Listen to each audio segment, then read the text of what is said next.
Please wait, guys. I'm opening a bottle of wine. Please give me a second. Hold on.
Hey, sorry guys about that. Let me bring you over here. Hello everyone, welcome back to the Deep Blue. I'm so sorry for being late. Oh my god, that wine bottle was actually really hard to open.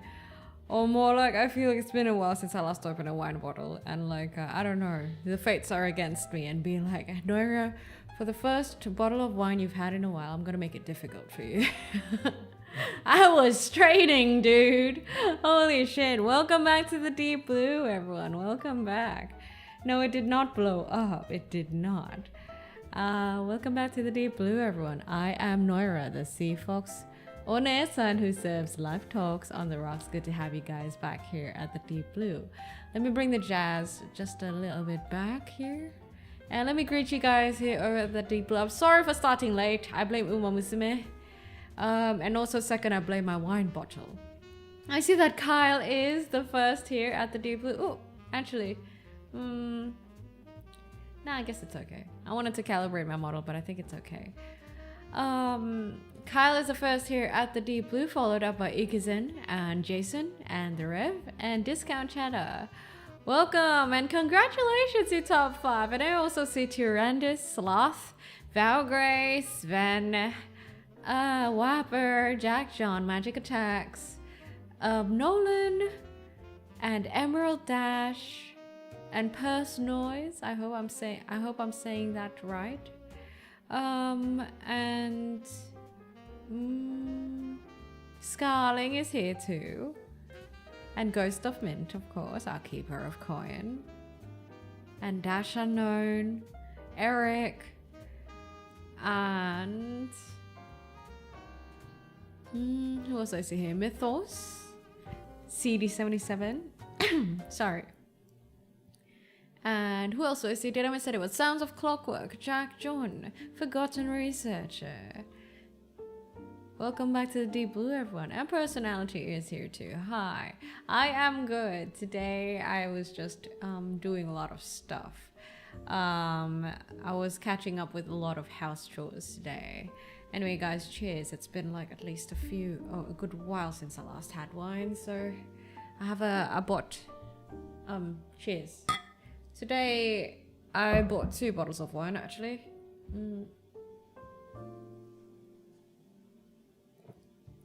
Oh, that is good. That is so good. I bought a Chianti, and I also bought a Pinot Gris.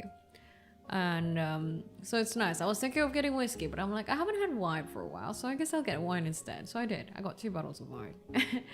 Grandion Night, thank you for the follow. Welcome to the Deep Blue. And whoever bought my merch 9 hours ago, thank you for buying my merch. Damn. What year? Oh, it's nothing too much. It's like 2018. Yeah, it's not too old. Like, it's nothing too expensive, guys. wait, was it 2008? No. Yeah, it was 2018, if I remember correctly. Just a Chianti. My fave. May not be the most expensive, but it's definitely my fave. People usually say that Chianti is relatively cheaper compared to the other types of red wines. And even sommeliers think that, oh, Chiantis aren't particularly good, but I like it. I like it, so it doesn't matter. I don't really care. Jason, thank you for the gift over to Personality. Thank you for making Personality a tidling. Thank you. Kanpai. Had my protein shake this morning after my workout. Now working through the morning with water.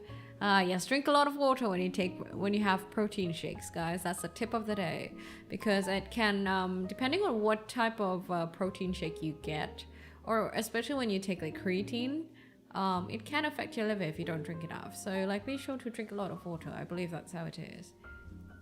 2000. I said 18, not 2008. I said 2018. I think it was 2018 if my memory serves me right. I didn't really look at the bottle. I was just like, oh yeah, this is my regular bottle.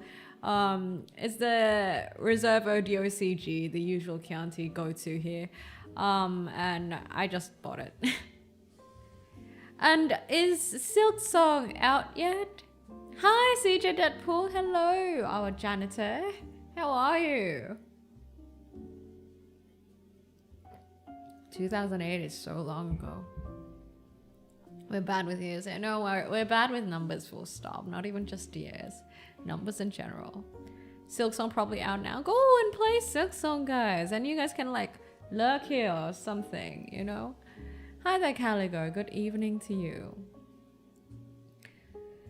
Today I've been like, I've been listening to a lot of stuff. Like I was on YouTube a lot, was doing a lot of chores today. So I was listening to a lot of Veritasium and Howtown. Any of you guys know those 2 channels? Those are like currently my favorite channels that I always come back to. I always watch these 2 channels. Another one that I often visit is Big Think, but because with Big Think, it really depends. Sometimes I feel like I don't relate with some of the topics that they put out, but like Veritasium and Howtown is something I always watch. And Howtown released like this very interesting debate format sort of thing, where they discussed about the effects of social media amongst teenagers nowadays, and they had to pick sides. Like one person would neutrally. They flipped a coin and one person had to represent one side. One side was that, okay, social media is doing bad things to teenagers nowadays. The other side is it's actually not social media that's doing bad things to kids nowadays. It's a very interesting thing. It's like a 30-40 minute debate sort of thing. If that sounds like down your alley, be sure to check that out. It's very interesting. Very good stuff. Very good topic. And what I love about Howtown is that they bring all the statistical and journalistic information. Anyway, sorry. We just started a stream and I'm already yapping. I'm sorry. Wine does that to me.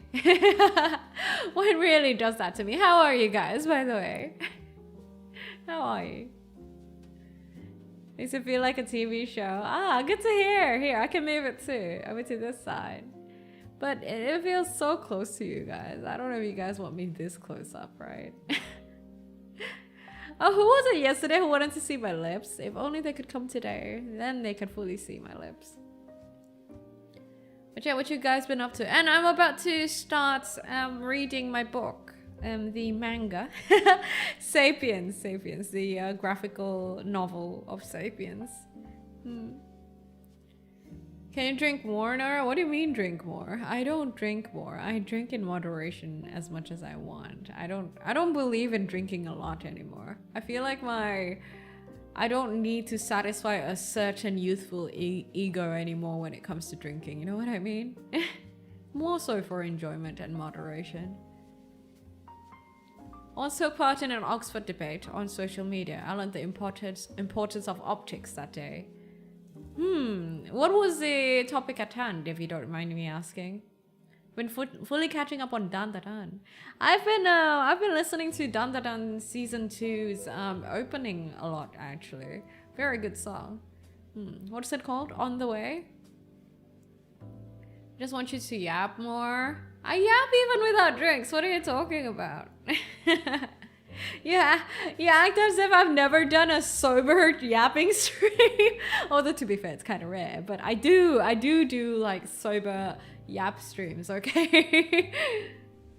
Starts with that emotional intelligence book you recommended. How are you finding it so far? Clockwork.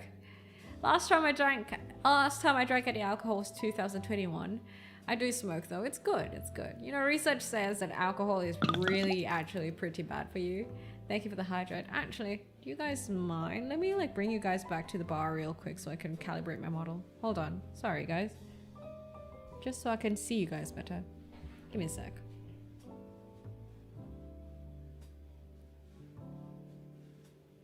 There we go. All right. Thank you for the hydrate. I will drink some water. What was I saying?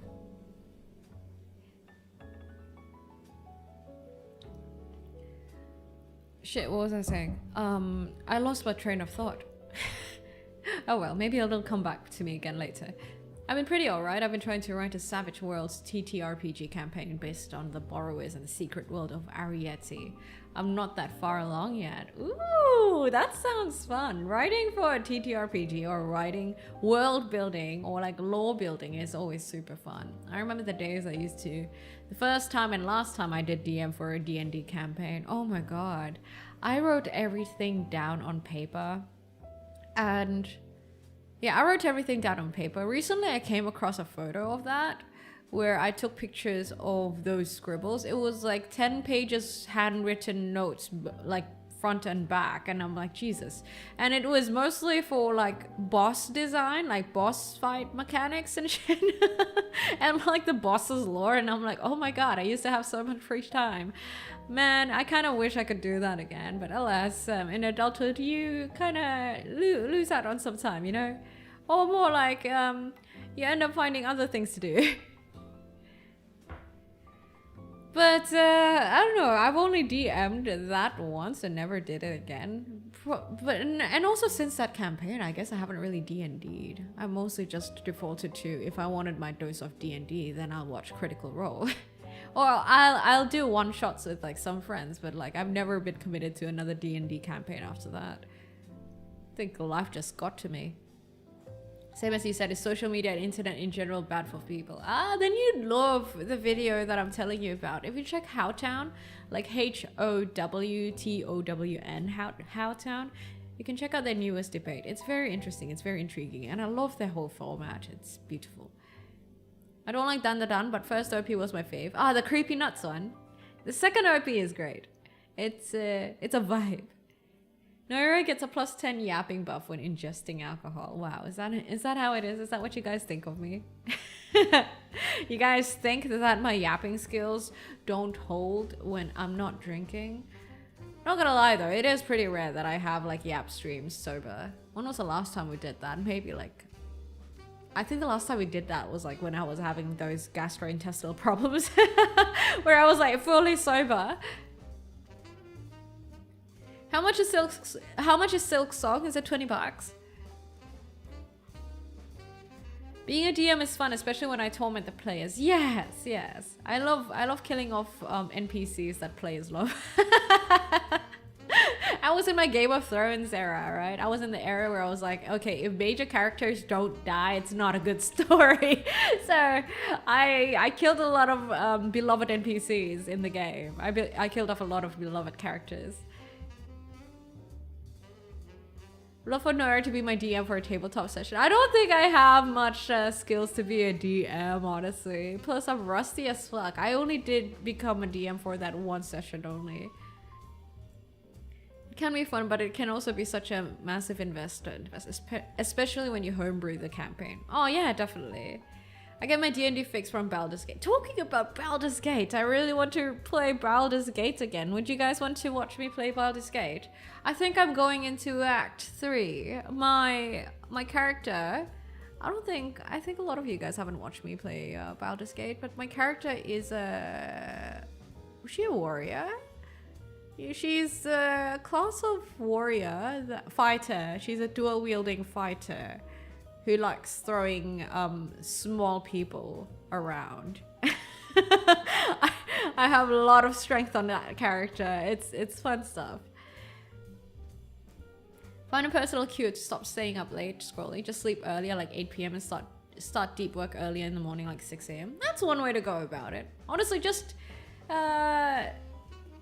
my hack for that is that when you're going to bed, just leave your phone outside and charge it outside. If you need an alarm, get an alarm clock or like use a smartwatch. That is my personal cue to stop scrolling when I'm about to sleep, and also stop scrolling when I wake up.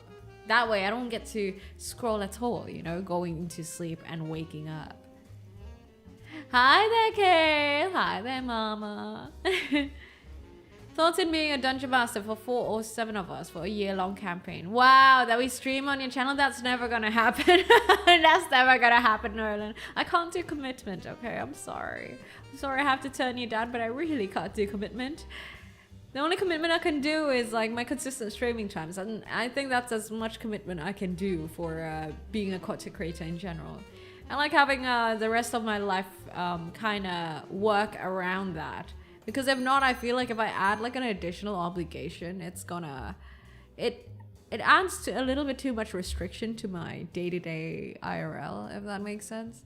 I mean, having 3 days, fixated 3 days of streams every week, I already have to work around with, and sometimes I already have to sacrifice some things for it. So I feel like any other additional, for example, like an additional stream is a lot for me, unfortunately. Fantas, thank you for the follow. Welcome to the Deep Blue. That's like the only compromise I do end up making is that I do membership streams when I can on Saturdays and for lesser time. I wish I could stream more, but it's just how it is. $20. 166k. Ah, I see. You need TTRPG fix. I just can't get enough of those games. I love going to board game cafes, but we don't particularly play TTRPG when we do. Yeah, usually we play a lot of PvP games when it comes to when I go to board game cafes. It's so fun. Sorry, I'm catching up with chat here. Not far enough to give a real opinion. Thus far, it's a bit hard read as it's trying to convince you that emotional intelligence is important, but isn't presenting any examples to bite into. Wait, doesn't it? I think it does eventually, probably. Maybe you just haven't gotten to the part where it just presents a bunch of studies and statistics. Hi there, Neon. But yes, I do remember the book. The book is a hard read, to be honest, but it's worth it. I think personally it's worth it. So our schools are using it as a metric, thus it's important. Oh, emotional intelligence? Yeah, no, you haven't gotten to the other parts of the studies then. Are we gonna see you respectfully looking at Karlach? Oh my, nah, I have a harem in Baldur's Gate, by the way. I just simp over Astarion. My gang is like the men, and I'm the main woman in there, so like the rest are like the men. Sorry, I just built my harem in Baldur's Gate 3. Astarion, Will, and Gale. That's my merry band of harem. Yeah, we'll play Baldur's Gate 3 soon. I was actually planning to play it like this week actually, but I figured you guys probably wanted to see me play Hollow Knight more, so thus I switched the schedule from Baldur's Gate to Hollow Knight. At work, just wanted to pop in and wish everyone a great day or evening. No, I hope you have a great day at work, Kurt, and I hope you have a nice day. You have a good day. And I hope work doesn't ask too much of you, Kurt. Thank you. One of your current streams into a D&D stream? Yeah, no. I wish. But no, also, I think I just can't do D&D campaigns anymore in general. It's too much commitment. Uma Musume is a big commitment already, you know? Like, recently, I mentioned that I got into a semi-competitive guild in Uma Musume, right? And it requires for you to gather like 7 million fans per week. And I'm already thinking whether I should quit because, oh my god, it's so fucking hard. Like, I don't know if I want this sort of commitment or if I can like keep up with this sort of commitment of 7 million fans a week. It means I have to play Uma Musume at least 3 times a day. And sometimes, honestly, I don't get to play Uma Musume 3 times a day. Sometimes I play once, sometimes I play twice, you know, so I'm already like teetering on the edge of maybe I should switch guilds. Do you do turn-based video games or just Expedition 33? I'm a huge Square Enix fan, by the way. I'm a huge Final Fantasy fan, so yes, I do. I'm actually looking forward to playing Final Fantasy 16, but that's not turn-based now, is it? I almost also wanted to play Final Fantasy 10 again on stream. I'm just looking for the right time to do that. Maybe after we finish Hollow Knight, then we can consider, hey? Half the fun I get from TTRPGs is just learning the systems. And the rules and everything. Creature you were talking about in Final Fantasy 9 is called Garganru. Wait, what creature? Wait, is it the Garganru? The one that kind of moves you from place to place? Is that the creature you're talking about? Oh, you're right. Yeah. Garganru. The Gargants? Yeah, that's it. Oh, yeah, Final Fantasy 9 guy. That reminds me of the stag station in Hollow Knight. All my time has gone to Horse Girls. Yeah, you'd be surprised. You think that Uma Musume is a very casual game that you can just leave at any time. But the thing is, like, if you don't finish your run in one sitting, usually you end up fucking it up. So most of the times you sit through one sitting, you finish a career in one sitting, and that's like that's about like 20-30 minutes. And considering you have like about, let's say you want to go for like 3 runs a day, that means at 30 minutes, that's around an hour and a half gone just towards Horse Girls. It's yeah, that's why I'm like considering whether I should just go back to a more casual guild. My wife had a similar experience with one of her online games. She would join a guild for a while, then stop after the commitment was too demanding. Yeah. I mean, back then when I was a younger C4, of course, like, I picked up these commitments like they were like Pokemon for the Pokedex, you know? Like, I would happily commit to online communities and online guilds and everything like that. I've done that multiple times, but I found that as now that I'm a little bit more ancient, it's a little bit harder to work around with. Especially with the fact that I have a daytime job and I have streaming and content creation. I mean, the content doesn't just make itself, you know, I have to do certain things for social media, I have to make posts, I have to check out my own VODs, I have to, yeah, all that. Have a good one, Nolan. Thanks for dropping by. Hopefully you have a good time at work, hey? I try to play it while I'm either watching stuff with friends or playing a RTS with a homie. Yeah, but I don't like multitasking. yeah, I don't like multitasking. So nowadays, the only thing I could do with Uma Musume is that I watch it, I play it whilst watching a video or listening to a video or like a podcast or something like that. Then it works. But like in general, I can't multitask, and I feel uncomfortable with playing or having my phone out when I'm with friends, even though we're like doing something like watching or something. I feel like I should not have my phone out. Hi, Rick Jazzy.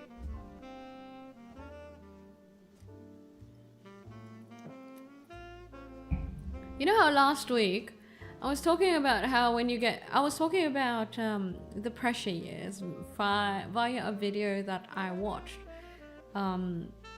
which talked about the pressures of the different kinds of pressures that you'd have since you were younger up till when you're older. How the pressures you have in your childhood when you're under 10 up to say when you're like 30 plus, 40 plus, they're all different, right? I was thinking about this, you know, when you're older, yeah, when you're, I'm not gonna say the age, but like when you reach a certain point in life, you kind of just start becoming more confident and comfortable with yourself. And it's like you kind of just know what you're good at and what you're not good at. And you're okay with it, you know what I mean?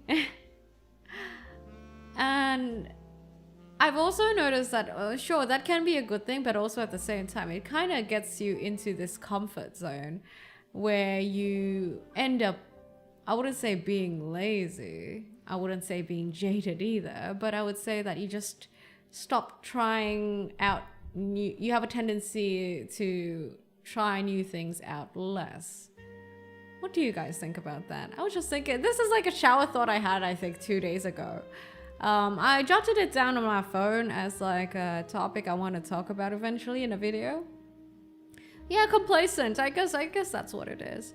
And a part of it is really just due to maturing and accepting who you are and who you aren't, right? I guess it's like the flip side of it. You can kind of, I guess, argue that knowing what you want and and being truthful to yourself and settling into it is a good thing, of course.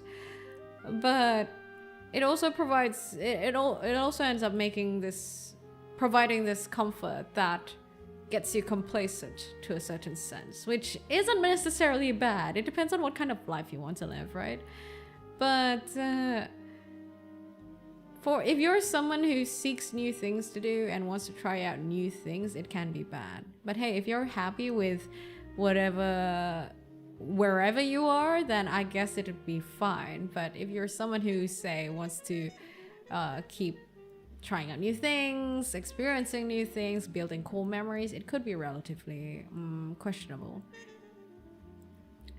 Hi there, Nightmare. I've been watching your videos that give life advice. They've been helping me a lot, so I just want to say thank you. You're the best. No, thank you for watching my videos. Although honestly, you know what? I'm happy. Thank you. Thank you for watching my videos. I'm happy that my videos can at least give a certain perspective that can help you in one way or another. Thank you. I used to have a friend that was like that. He had a quite rigid routine that he stuck to. We would end up going to new food places to try stuff out. It was quite nice. He appreciated us doing new stuff. A friend of mine is kind of like that too. He's the type of guy who would like always go for the same thing that he always liked, sort of vibe. You know, he'd always return to the same thing he likes. So whenever I go out and hang out with him, and he's married now, wife, he'd always suggest going to the same place. And I'm the one who's always like, okay, no, let's try something new. And the funny thing is that the wife used to be someone who tries new things, but like ever since she got married, she kind of settled into that and got used to it too. You know, just sticking to a routine almost. For me, there's not much point pursuing new things because I'm polishing out old ones, and I think it's always nice to acknowledge that you actually like what you're doing right now and enjoy it more. But financial part is here too. If you don't have much money, you're more likely to save up. So you can close up this state when you can afford new stuff. Not much point pursuing new things because I'm polishing out old ones. That you actually like what you're doing right now and enjoy it more. Well, yes, of course, there's that. I think it's not like you should always pursue new things. It's more like it really depends on your current satisfaction. Like if you're happy with wherever you are, with whatever you're doing, then I guess I would assume it's totally fine. You know, you don't have to worry about trying to get out of the comfort zone and everything like that. Which brings me to another point, which I am currently forgetting. What the fuck did I want to say?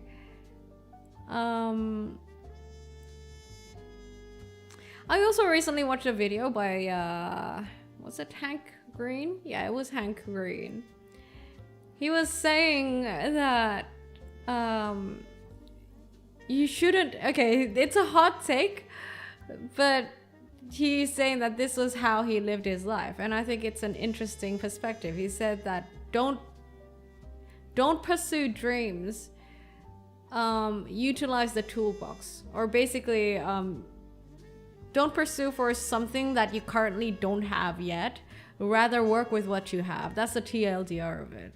And I think that's an interesting perspective as well. Because his point is that if you go for a dream, and you try to pursue for something that you don't have yet, say you want to be an astronaut, but right now all you have are like, you have all the tools to be, say, a good cartographer, I don't know, right? Then he's saying that you might miss out on the chance of making something good out of being a cartographer with your existing tools because you're pursuing that dream of being an astronaut. And you may also just be too focused on that dream that you don't focus on the present and enjoy what you have. That sort of vibe. And I think it's very interesting. There was a lot of differing opinions in the comments as well. I'm kind of in the middle with that. I feel like there's nothing wrong with having a dream, but also I think there's a modicum of grounding that needs to happen. You know what I mean? Like just because you have a dream and you have a goal doesn't mean you should be nonchalant and ignorant of what you have around you, you know? As a Buddhist monk says, if you're always looking forward to something in the future, such as if you're always looking forward to the cheesecake that you're gonna have, you're not gonna enjoy the tea that you have right now, that you're drinking, that sort of thing. Work with what you have and what you want will come to you. Well, that's a different thing, I think. But yeah, he's just saying, I think the TLDR is be more realistic and be more aware of what you have versus like, oh, I want to be Hokage. And he says that this is despite everything that media has going all around, you know, because that's the romanticized vision where you want to work towards this single crazy ass dream which will make everything in your life fall into the right place. It's a much more grounded and realistic take. Mr. Savage, thank you for the follow. Welcome to the Deep Blue. What kind of wine are we sipping on today? I'm having a Chianti. Breaking storms. Understand the meaning behind it. Having a ground to stand on while looking forward to the future. Yeah, but he was explaining it from his POV, which he says that he doesn't work up, he works down stream. So the way he says it is that his key to productivity is that he goes for whatever comes easy to him, aka if he has all the tools necessary, then he will pursue that versus like something in which he has to go a little bit extra for. That's how he becomes productive, and that's how he does the thing he does. That's interesting. It's a very, very, very realistic take on pursuing things in life. But I also understand, I guess. If you only ever use the tools you have, you'll never add to your skills. Yeah, so his point of view with that is that when you try to pursue these things that are within your reach with the existing tools you'll have, you'll actually end up still gaining a few skills. And even if you succeed or even if you fail, these skills will add to your skill set and your tool set. So it's not that you won't learn something new just because you have the existing tools for it, right? You'll still learn from the experience. We want to be Hokage? I know, date bayo, right? Trying new food or occasionally retrying thing you remember not enjoying makes one feel alive and better. I'm not sure why, but keeping yourself on your toes feels better than complacency. I think it depends on the person. Like for me, I enjoy the act of building new core memories. I've come to realize that not everyone likes that. Some people really very much like, you know, something more monotonous, you know, if like they can just stay at home and play games and not get into drama, they're happy, you know, they don't have to be going out trying new things. It's, I don't know, it really depends on the person, I feel like. It is okay to make the most of what you currently have, maybe. The issue is risking what you have for a dream that you don't really know if you really want it. That's also another issue, isn't it? I think because sometimes we don't even know if what we want and what our dream is, our ambition is really what we want, you know what I mean? Sometimes it is something that's molded based on the people around you, what they're saying, societal pressure, and like media, these sort of things. Like if media tells you that, oh, okay, you have to be like back then, you know, the startup bubble, everyone's like, oh, you gotta be working for a startup is a thing nowadays, you know, you need to go at it. Like look at all these successful people. I mean, I reckon during that phase a lot of people got influenced to get into doing startups because of, you know, the romanticizing of it via media and just general population. Tech startups I'm talking about. But really, I do feel like, or you know how some parents might be like, if you want to make money in adulthood, then maybe go into finance or like do medicine, like become a doctor, stuff like that, become a lawyer. And then so you kind of grow up with these sort of notions where you're like, okay, I'm gonna become a doctor when I grow up, or I'm gonna become a lawyer when I grow up. But then you realize along the way that mayhaps that's not really what you want. It's what your parents want. But it takes a while for you to realize that. So yes, that is also another issue. Sometimes your dream really isn't your dream.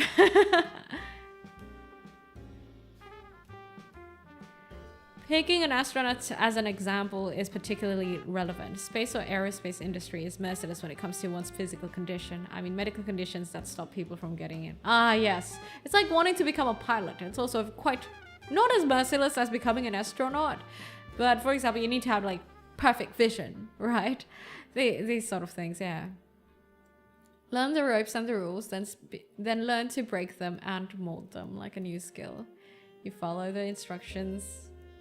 Hold on, let me read. You follow the instructions until you know them forwards and backwards and can experiment with what you already know. New skill, yes, I agree with that. You already got Silk Song? Go play it then. Today I was thinking about when I need to do it turns into I want to do it and vice versa. I think life is so confusing with these illusions of wanting and needing stuff when I think in fact you're managing to avoid worst outcome possible. That's a big W. I need to do it. I mean, I don't think there are honestly some things that you just need to do and do good work out of it, I feel like. It's, so I don't know what I can say about that. What you want and what you need to do, they both can coexist.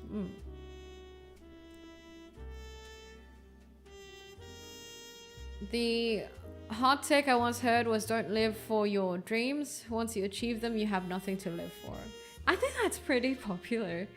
And I think it's something we see quite often. For example, I always pull up this example. You guys know OG, the esports team for Dota specifically, the guys who won the TI or the internationals 3 times back to back. After winning the TI back-to-back 3 times in a row, some of the members of the team actually kind of felt like, oh, I've reached the top, what now? You know, they had that sort of feeling. One of them was like Jerax, who was like the support player of the team.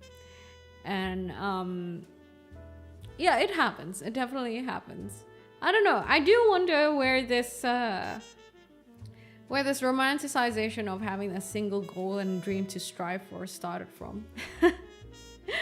It's interesting. I mean, it feels like we've kind of been born into this sort of trend, but like it's artificial. You know, it's not something that's natural. Is it media? Did it get romanticized via media and thus people ended up thinking it was like the default to just always have that one dream that you strive for? Or what happened? And the other thing is, for example, I was listening to a podcast, Mark Manson's podcast, Solved, about the science behind procrastination and shit like that. It's a 4-hour long podcast. I think I've only gotten through the first hour. But there was this thing he said where procrastination has existed since long time ago. And it used to be called acrasia or something, I believe. And back in the ancient times, procrastination wasn't really... Is rebuked the right word? It was okay. Like, nobody really judged you for procrastination. They said that it's a normal thing to have. It's a normal thing to do. Everyone experiences procrastination. Aristotle says that procrastination is basically a skill issue. He says that some people are just better at managing themselves to not procrastinate. Other people are just haven't trained their non-procrastinating skills enough. You know, he says that, that's actually the psychology behind it. So Aristotle was right about that skill issue. It is a skill issue of emotional management. But another thing that Mark Manson mentioned was that the fact that procrastination never really got vilified so horribly back then. Like, back then, procrastination wasn't wasn't like an immoral thing, you know. And apparently it's religion that that made it kind of be seen from an immoral sort of lens. Like, if you procrastinate, then you are morally doing something wrong, and something is wrong with you, that sort of thing, which is interesting. You know, I've never heard of that perspective before. This is according to whatever he's read and the history that he read up. So don't take my words for it. I'm purely basing it on the podcast that I listened to. But he said that, you know how the 7 deadly sins, one of them is sloth? It's ever since then that procrastination has been viewed in a very non-chill way. Prior to that, not so much. So I think it's interesting knowing these sort of things, you know. Maybe having a single dream or goal is something similar. It's something that at one point of the human's the human's timeline, someone decided that, man, having a one single goal to strive towards is so romantic, and decided to spread the word, and then it just became the norm, and then we're kind of bored into it nowadays with expectations that you need to have a dream, and they ask you about what do you want to be when you grow up at like 7 years old.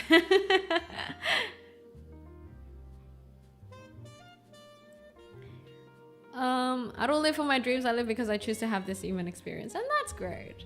Probably just me being into or open to a lot of things. That if I achieved and I'm living one dream of mine, I'd probably use the money from it to help fund another dream or thing I want to try. Which also brings me to another podcast I listened to with Ali Abdal in it, where he says that I think his dream back then was to make a startup out of his content creation. But then now that he's decently done that, he doesn't feel that fire anymore. And he was like talking to this guy who is like, I don't know if he was a life coach or something, I can't remember. He was talking to this guy pretty candidly, and he was like, I don't know, like, I don't feel this spark anymore.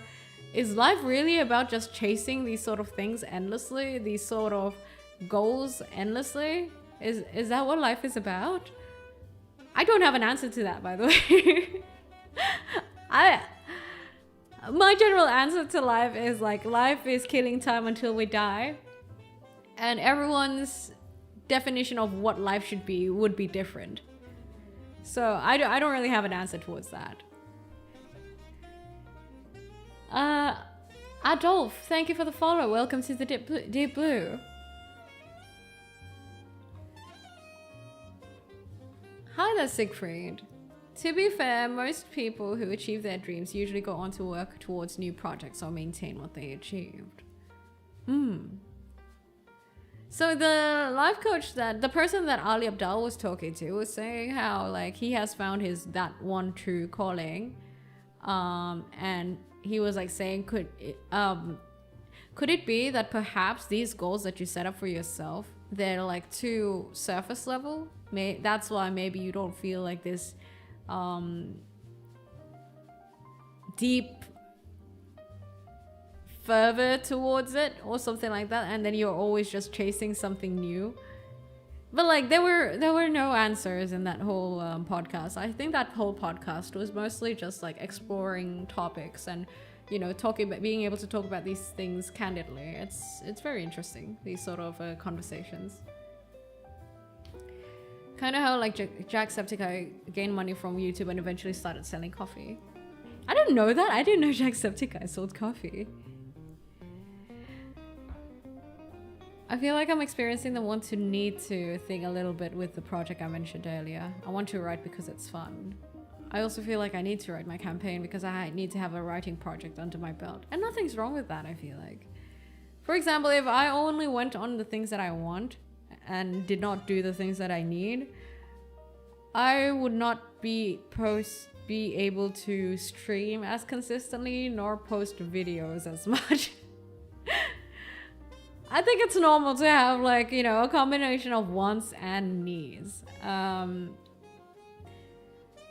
the end of the day, it's just mostly about emotional management towards like managing yourself so that you do the things that you're supposed to do to achieve what you want. And also like, I would say prioritizing. Prioritizing goes a long way. I think you need, for me at least, my prioritizing comes from a place of like being more critically thinking more about the things that I assign myself to do. And I'd be like, okay, this comes from a project management sort of background, you know, where you kind of tackle the low-hanging fruit first and like, do I really need to do this sort of thing. So a lot about life is really just prioritizing and asking prioritizing, retrospecting, and emotional management. Sorry, I'm yapping too much. I'm behind on chat again. That sounds very pretentious assumption. There are many tales about stagnation even back then. The sin of sloth is when the act of procrastination got vilified. It was when the 7 sins and virtues were crafted to label things in a religious standpoint. Yes. Happy birthday, by the way, Adolf. Guys, can we wish a warm happy birthday, please, to Adolf? Happy birthday. I think story-wise, it works because it's simple and people kind of get attached to that. I really like my lifestyle right now because my commitment helped me to build discipline. And one thing I got from that is that discipline just helps you to have fair trade of your powers and free time so you don't feel frustrated when working and don't feel anxious when having fun and chilling out. I hope yours can be chill in the motion.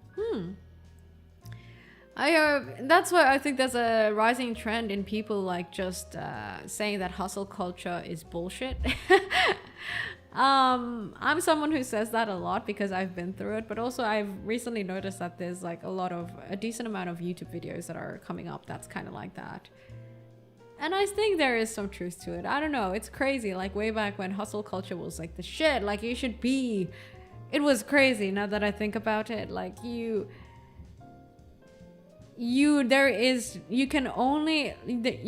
be having any time to play. The only time you should be able to play is when you work hard and then you play hard. That's the only acceptable form of play.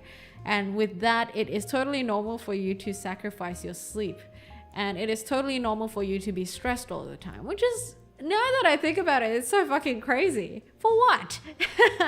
To build a company and get to build a company and get money that you maybe won't even have time to spend and enjoy. Yeah, those days.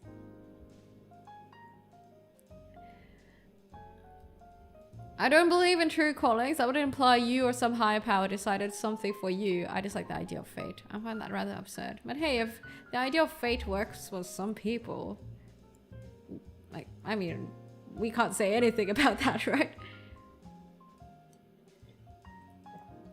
I've really come to the point of life where I'm like, okay, everyone has like a different way of living their life satisfyingly.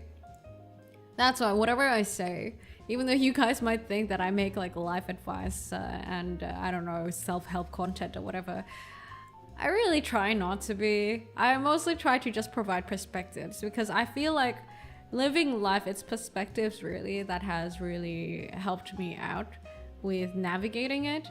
So it's not really advice. It's more so like, hey, did you know that this can be done this way? And did you know that other people have done it this way? And these are the things that kind of help me out in navigating life. Rather than listening to giga chat, motivational, hustle culture bullshit. Coffee's called Top of the Morning. Oh, that's so on brand. That's so on brand of Jacksepticeye. Don't know much about these podcasts. I tend to avoid the life coaching content. I mean, the stuff I listen to isn't necessarily life coaching. I like discussions more than life coaching and like explorations of ideas and studies. So I don't really listen to life coaching stuff, no. I listen to studies a lot and research-backed stuff mostly. Speaking of the sins, oh, Cabal. Why can't I say that? Cabal, thank you for the follow. Welcome to the Deep Blue. Speaking of the sins, by the way, the Bible never refers to hell having layers. Dante's Inferno is actually where that concept comes from. And the religious community liked it so much, they adopted it. Really? Really? Have you guys ever checked out the Lesser Solomon's Lesser Book of Demons or something? That's probably not the right name, but you know, the Book of Solomon apparently that tells you all the runes to summon demons and what you need to do. Do you guys know of that? Key of Lesser Solomon. Yeah. Oh my god, I butchered that. Yeah, that. Have you guys actually read through it? I used to have I had this one phase in life where I just dedicated my weeks to reading and nerding over that thing because I thought it was so intriguing. I don't know why. This is coming from someone who doesn't like horror games. I had to take a self-development course during my studies. One of the first things they taught is that everyone has to figure out their own purpose in life because there is no universal answer. That is a good teaching. Damn, that is a good one. Everyone should get their own response to the meaning of life based on personal experience. I think so too. As I've got older, I've cut the jobs I take to spend time doing the things that get me excited. And I think a balance is good because let's be real. I think some things are paywalled. The things that you want to do, some things that you want to do is paywalled. One of them, vtubing. So of course it makes sense to balance a job and working a certain amount for a job and getting money to be able to do some things that you want. But that's not saying that, it doesn't mean that, like in one of my videos, someone said that one of the reasons people don't hang out anymore is because going out is expensive. And I'm like, how the fuck are you going out if it's expensive? Going out and meeting people doesn't mean that you have to spend a fucking fortune for it. You can literally just go to a park and talk, right? Yeah, what I'm saying is that although some things in life can be paywalled, but it's really not all. There are ways around it. For example, dancing is free. Like street dance is free. And usually, depending on where you live, usually if you go to like certain places, they usually have dedicated spaces for street dance and you don't have to pay anything.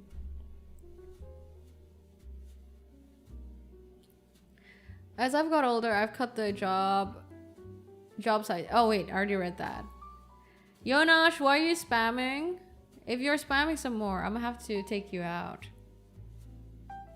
And not in a nice way. This is a warning, number 1. When you get to number 10, I'm gonna kick you. If they wrote the Bible today, I get loot boxes and DLC would be their own layer of hell. Wow, monetizing it? That's crazy. What are you, EA? First concert to see Breaking Benjamin? Breaking Benjamin? Congrats, Cabal. How was it? I don't know how to say your name properly. Is it Cabal, right? How was it? How was the concert? Yeah, you're counting, but you're also spamming, and I don't appreciate that.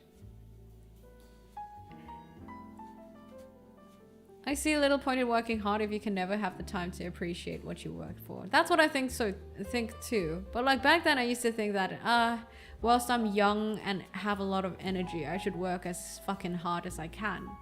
That was my thought back then. Whenever I saw hustle culture, it just seemed to promote Uber and other delivery companies which seemed like crap for money.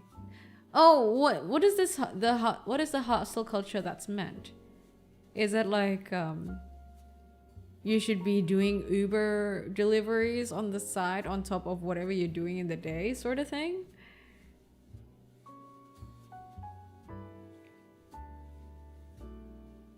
Hold on, let me get through chat. Shit, I'm so far behind.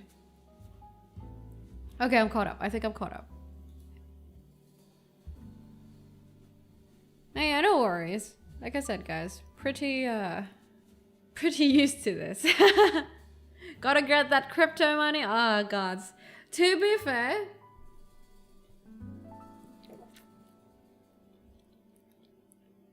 crypto, not gonna lie, crypto can be a decent addition to your financial portfolio, but I would never advise it just because it doesn't make sense.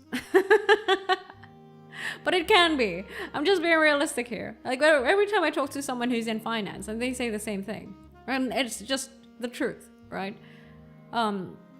It's the crypto community that it can be a bit annoying to deal with, but cryptocurrency itself isn't particularly bad. It's a decent tool for like financial investments if you're willing to take the risk.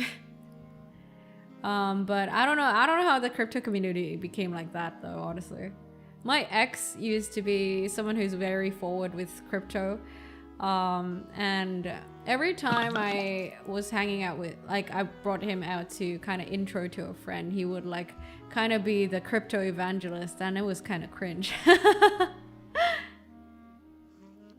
Thank you for the hydrate. I'll drink some water.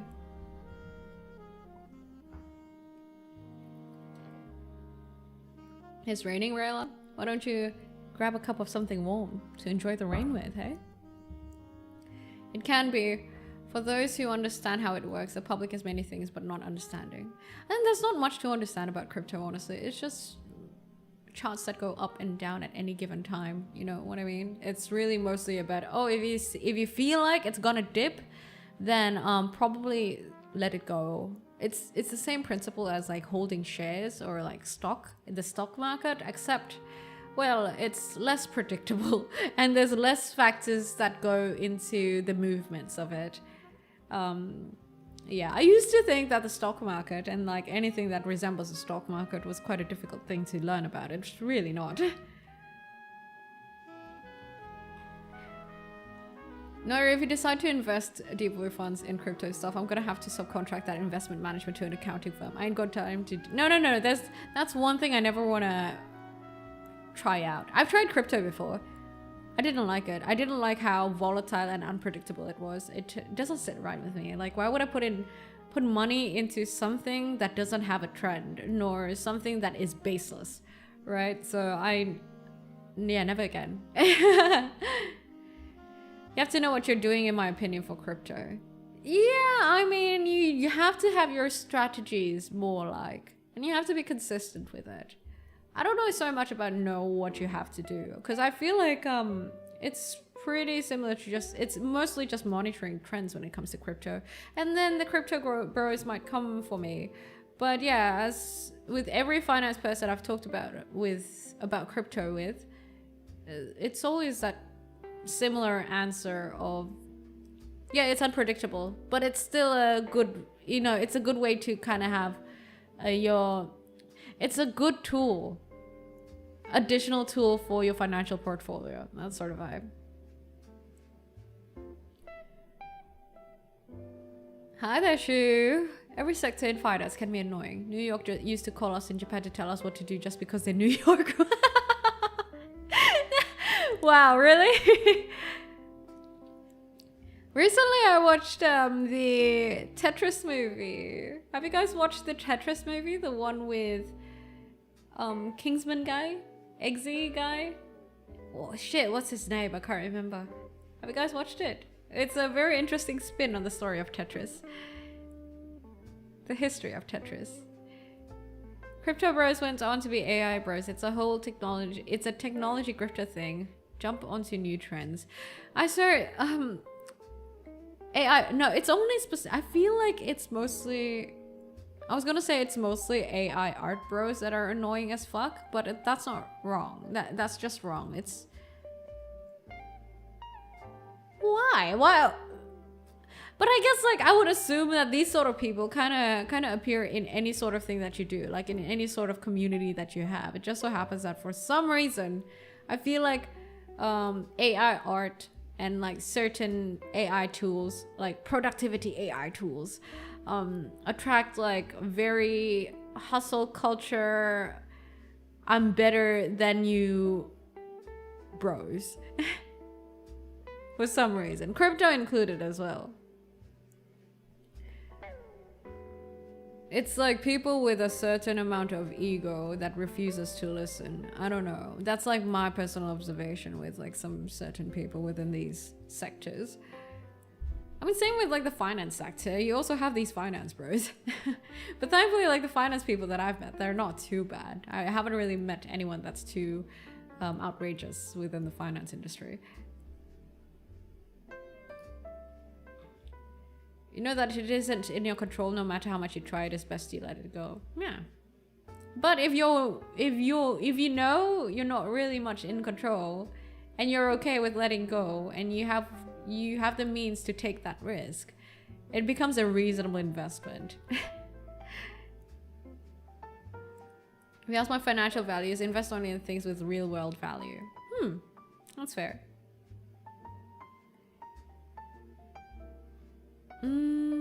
What's it about? Oh, Tetris movie is about the history of Tetris, guys, but with a spin to it. It's quite fun. It's a good watch. It's a fun watch. Yeah, it's a good watch, and I was surprised by how much of it was actually based on real life. Good movie. I was and still am invested in crypto, but I hard disagree with investing in it. There are trends and some way you can leverage crypto, like XRP being good in a crypto recession, but way too complex. In managing returns compared to stocks that I just don't recommend. Yeah, I guess, perhaps. I don't know, to me personally, it feels like crypto trends is much more a gamble compared to, say, the stock market, just because it's pure demand and supply. There's nothing else in between. You might say that there are some trends and stuff like that, but is it really a trend, or is it just like, oh, we gotta make sense out of this, thus this is probably a trend?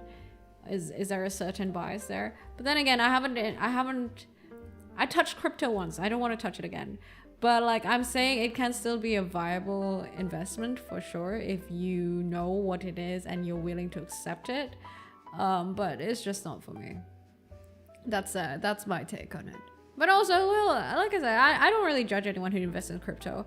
I judge people who are just loud and outrageous, trying to evangelize whatever the fuck they're into too much. And they get mad when someone tries to question them in a way that isn't even necessarily toxic, you know?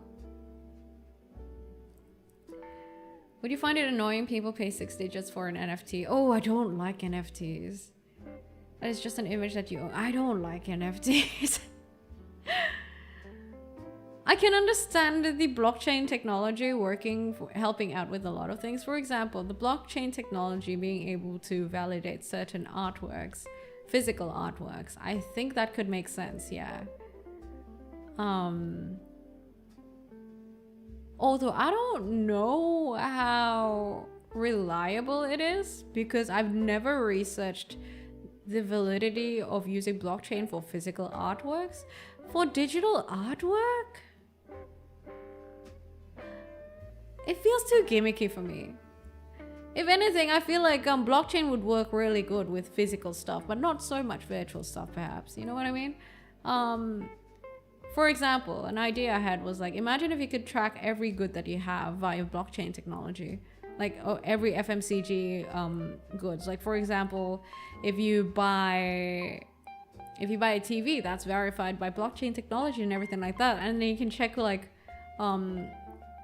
the whole process via that blockchain technology. Sorry, I'm going a bit tech nerdy here, but blockchain was a thing I was quite intrigued about for a little bit, for like one day, for once, and it was an interesting to explore. It can be pretty good for validating things that which you require authenticity to, or you need something to, you need to track its source to. Blockchain can be really good for that. Tech boosts can be quite annoying. I was a bit into crypto until F2.0 stopped because the whole idea was bad. Actually, wait, tell me this. There's a recent trend towards Web3, right? What's up with that? I've looked it up. I don't understand it. Do you guys know what's the hype with Web3? And what is Web3 even? Every time I look at the definition, it's still, the trend still doesn't make sense to me.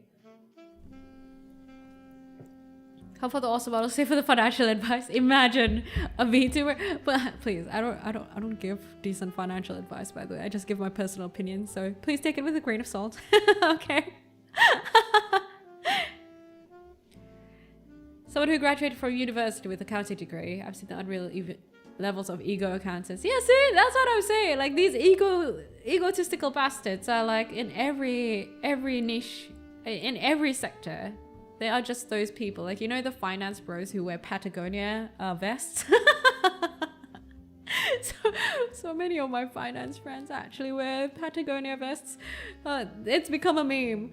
But yeah, it's kind of like, oh look guys, I'm in the finance sector and I'm probably good at the things that I do. That's why I wear a Patagonia vest. I'm sorry if any of you guys wear a Patagonia vest, okay? It's something I've been joking about with my friends. If you ever want to insult an investment banker, say their job is casino banking. What's casino banking? It isn't. No, it's not in Universe Tetris. It's about the history of Tetris, Toyn. Subscribe. Akazen. Really? Subscribing to me has real world value? Yeah, I mean, sure. I'll take that. Catching up now. Did you see crypto? What is this crypto? What's crypto land?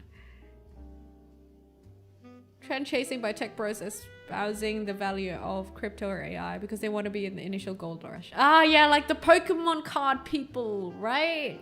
The people who scalp Pokemon cards. Oh my god, they're so bad. So can't they just let hobbies be hobbies? Sometimes I do wonder, like, why can't you just be human, dude? Like, chill, man. I say that about quite a lot of things. Like whenever people start exploiting some things, that's something I always say. Why can't you just be a decent human? Don't get coin hyped up too much. Some point it crashed from bull run. I want to know. Like I said, to me, crypto just feels pure demand and supply that doesn't make sense to me. Look, we're not a cult, Chase. We're not a cult. Speak more nerdy shit because we're into that shit. Wow. I learned some skills to trade and did wonders for me. I know making a great profit in investment sounds nice, but the risk can be life crippling. That's why you spread your portfolio, right? Sometimes you take some things that are more less risky. For example, government bonds is one of them. They're much less riskier compared to, say, the stock market, or if you trade foreign currency, or like gold is much more stable, but it's not as liquid. Foreign currency is one of the more liquid options of investing. So it really depends on your, what we call it, risk profile. Is that what you call it in finance? The argument behind blockchain is that it is difficult to counterfeit. you'd have to convince half the user base to accept your falsified payment. Yeah, I agree. That's why I think it's good. It could be good for like physical artwork or physical things that require authenticity and requires a form of tracking for one purpose or another, I feel like, with blockchain. Web3 is basically just a financial layer built on the internet that's decentralized like the internet. Financial layer built on the internet that's decentralized like the internet. Is it like bricks? Is that Web3? It's tied with NFT or crypto hype. What's a Patagonia vest? Look it up. The finance... Let me look up finance Patagonia vest. Yeah, look up finance Patagonia vest. You'll know what I'm talking about. I watched an explanation in YouTube once between Web 2 and Web 3. I don't know. I still don't get it. So it's decentralized internet? Decentralized finance? What is it?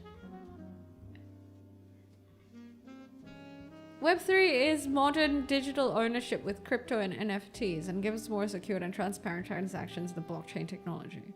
So is it specifically like the umbrella term for crypto and NFTs, or like general decentralized technology? Wait, do you guys know the bricks that I'm talking about? Is that part of Web3? The bricks that's spelled with a BRICS?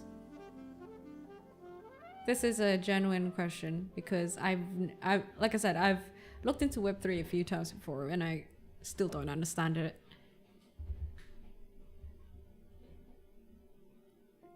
There's also people exploiting Lulubi. Lulubi, you mean Labubu? Plushies trend, yes. There's that.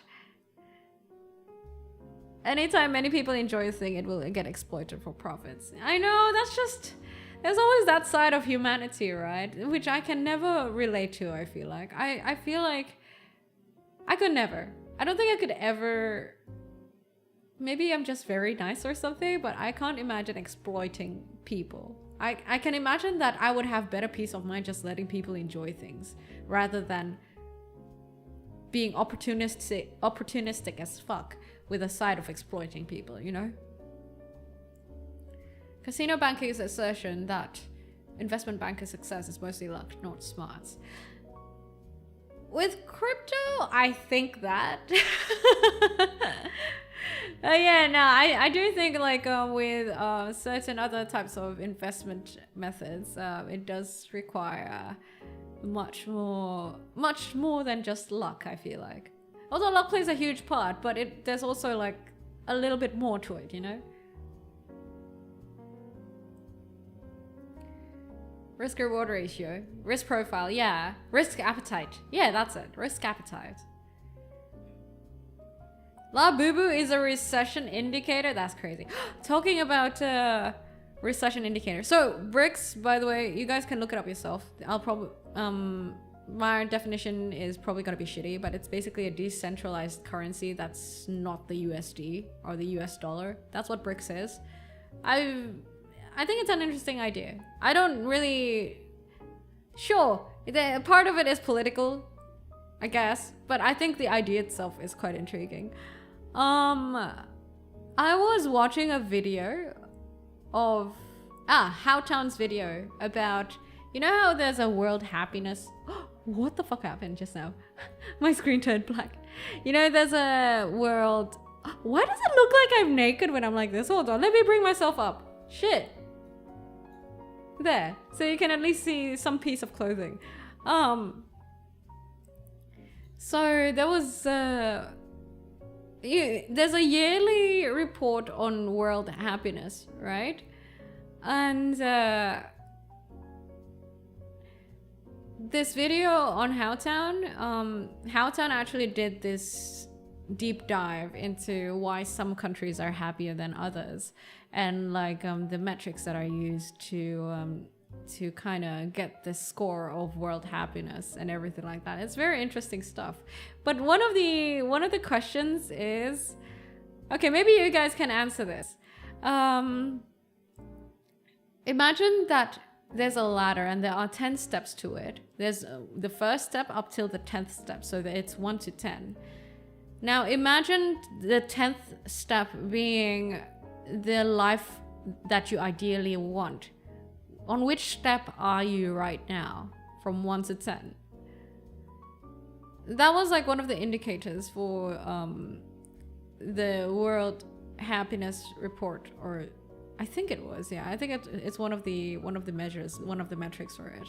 And it's interesting that the answers kind of differ depending on culture and the economic state of the country, and like the what's the word? Median income of the country. It's very interesting stuff. And the video explored like multiple ways in which like we could consider the different ways we could consider measuring happiness as a populace. And apparently, I think it was it in 2017 or something, like some time ago, like there was this movement towards we should stop measuring countries based on GDP and we should be measuring it based on happiness instead. That's why I watched that video. It's a very interesting thing. Looking at bricks right now, I don't trust... Oh, sorry, I missed that chat. Hold on, did I miss anything else in chat? Anyway, let's not talk about bricks if there's a political layer to it, because honestly, politics is not something I want to talk about. Tech is nice to talk about. Finance is okay, but politics is where it gets iffy.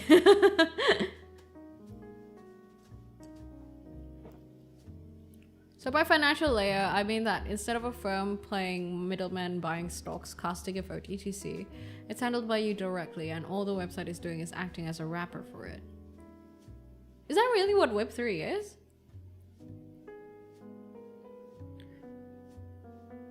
I feel like I need to watch another video about Web3, because I don't really feel like I understand the true value of it.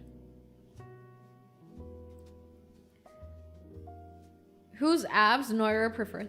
Abs? Abs? Abs. Whose abs do I prefer? When was the last time I saw fictional abs? It was of course a VTuber's abs that I saw recently. You know, I've noticed this thing, right? I like the abs of fictional men, but I get kind of uncomfortable when male VTubers take that top off and just be bare-chested. It makes me very uncomfortable. There's something weird about it. I like it when it's in anime and stuff like that, but when it comes to like male VTubers, they usually have like a toggle to kind of take off their shirt and just be topless, right? It makes me so uncomfortable. I don't know why. And this is coming from someone who likes fictional men, 2D men. Something about it is weird.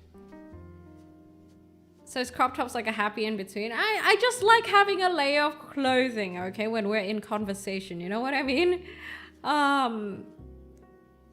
Yeah. Silas's or Caleb's? I have not seen Caleb's abs. Ikeson, I have not played Love in Deep Space for a tad. Oh, there is one dating game I'm looking forward to. It's called Touch Starved. I played it on stream way back when. It's a very good game. Oof, amazing game. Oh, and I can't wait to play Date Everything again.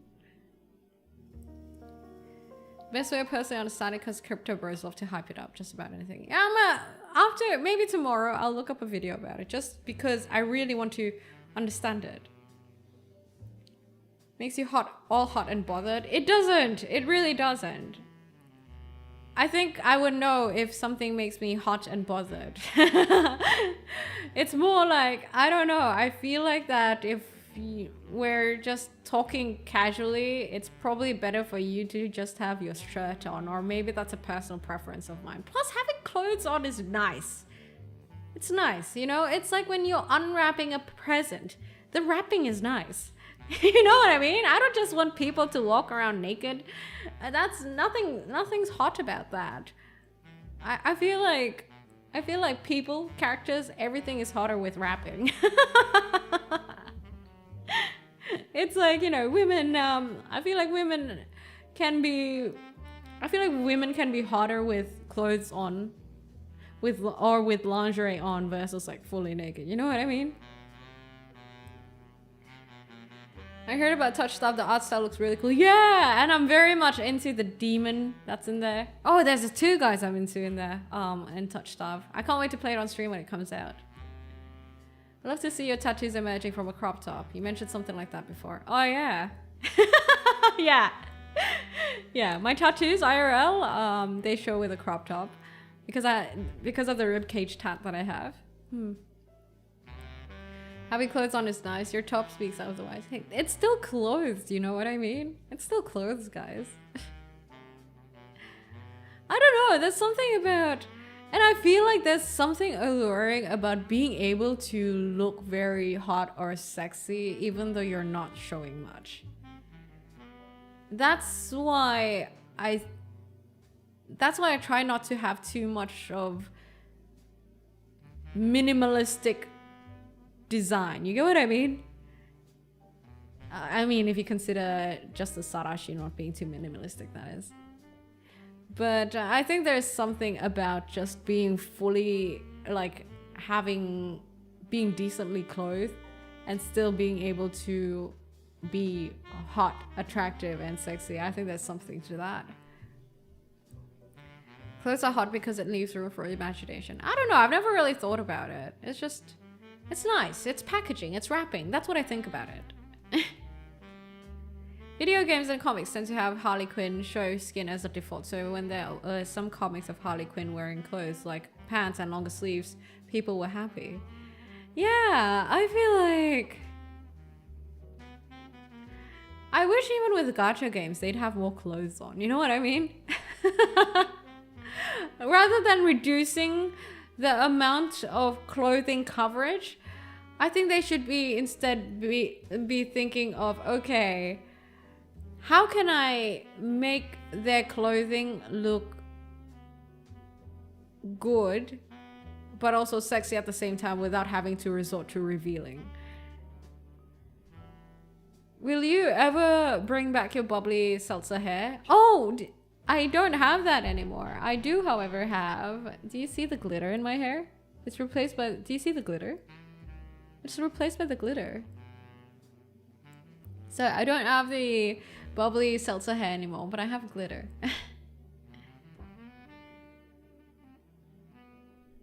You could be fully clothed and still be hot because of your oneesan voice. Well, thank you. Thank you. Thank you. Have you seen the Many Belts Soul Bad Guy? Who's Soul Bad Guy? I want to be muscular enough to not only look good with skin shown, but also when clothed like Nanami Kento in that blue button top. Oh, and, you know, kind of just clenching onto that tie. Yeah, that's good motivation, man. I swear though, working out and being like, you know, gaining some muscle can like do so much to the silhouette of your body. It might not show as much when you say wear a loose fitting shirt, but it really shows. It really does. Like every time I'm attracted physically to someone, a lot of the times it's because they work out. Like it just gives a different sort of silhouette, you know? It also gives like a different sort of... It also gives like a sort of... I don't know. People who work out have this vibe of slight confidence. Does that make sense? It's like they feel pretty good in their skin. Thank you for the hydrate, Rev. I'll drink some water. Protagonist from Guilty Gear. Let me look him up. Let me see. Who's this Soul Bad Guy?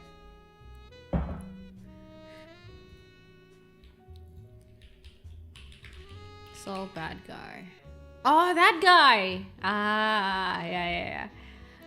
Talking about Soul Bad Guy, you know, I laughed at someone's last name just now because I was watching a video about lithium batteries? Was it lithium batteries? Wait, I'm thinking. No, it was about rubber and latex.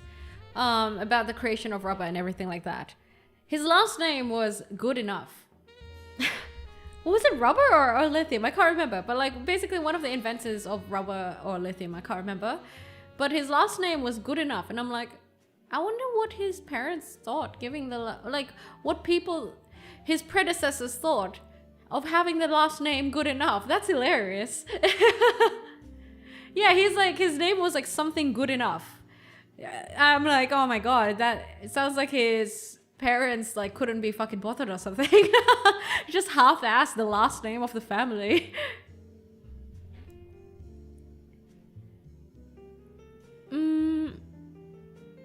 Just like Christmas presents, the excitement adds to the joy of getting a present. Exactly! That's my take on it. Noira keeps me filled with escapism and vibes. I sure hope I do. Good thing a lot of us tidalies are ripped or athletes then. Yes, I'd like to think that. I'd like to think that you guys are not globules of water, right? I'd like to think that you guys are ripped and you guys can be furniture when needed to be. Confident to improve and making changes. I don't know about that, but like I feel like people who work out just have a better confident vibe to them in general. It might have been just like my personal observation. Obviously it's not based on facts, it's just a feeling I get. I mean, I always forget I'm making gains until I look at myself in the mirror and realize, this is why people are staring at me more often. Damn! I love that for you, Mint. I love that for you, man. Our keeper of coin is... Can our keeper of coin also be a swolling?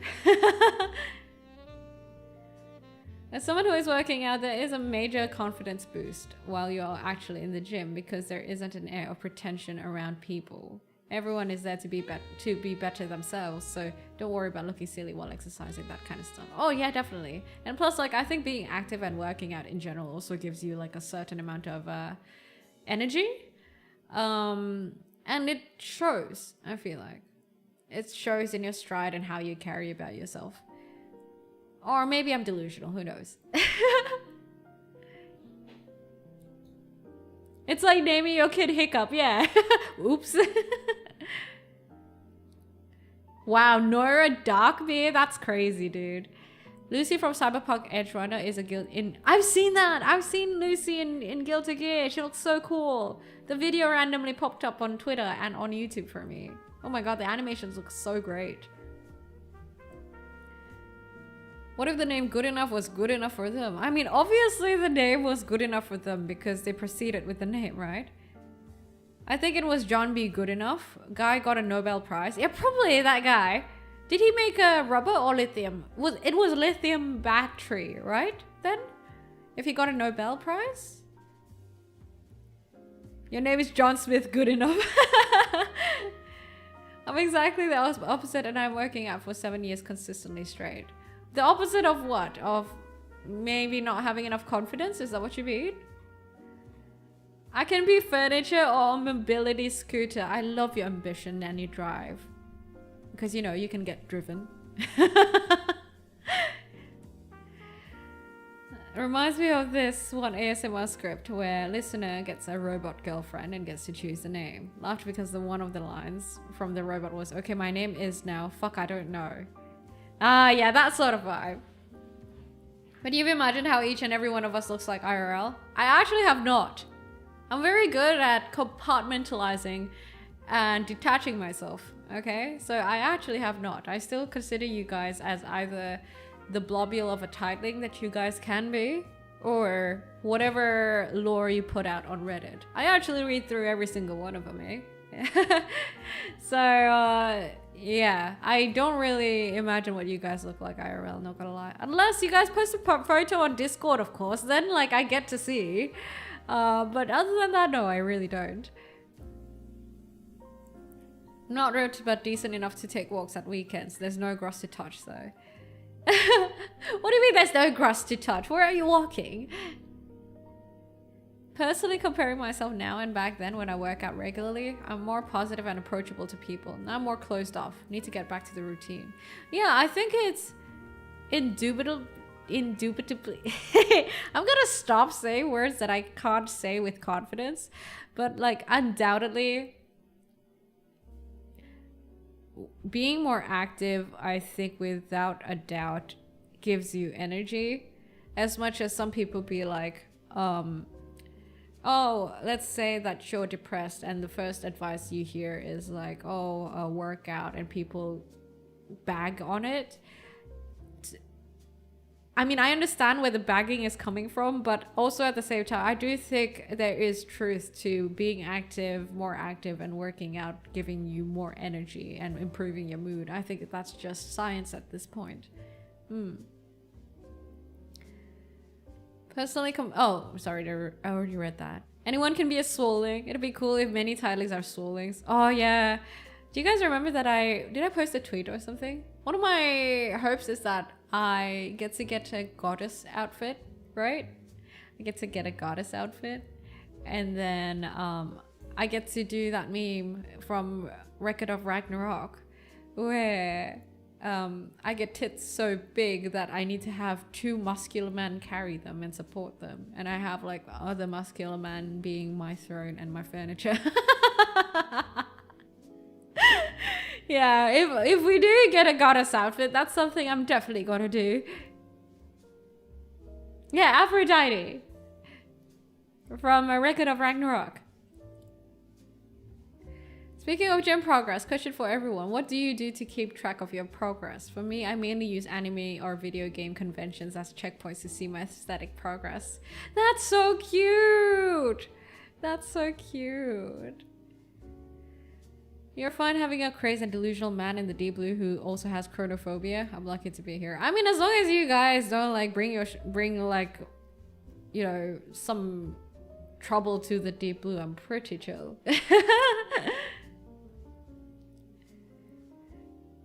Yeah, one day, guys, when we do get a goddess fit, hey.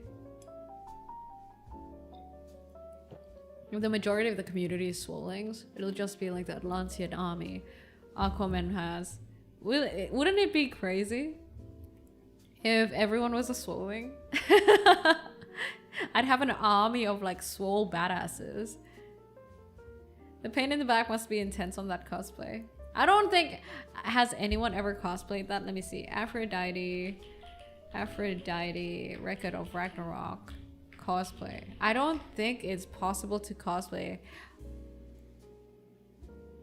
Yeah, nah. I mean, there are cosplays of it, but it's nowhere close because, I mean, that size of boob is just unachievable.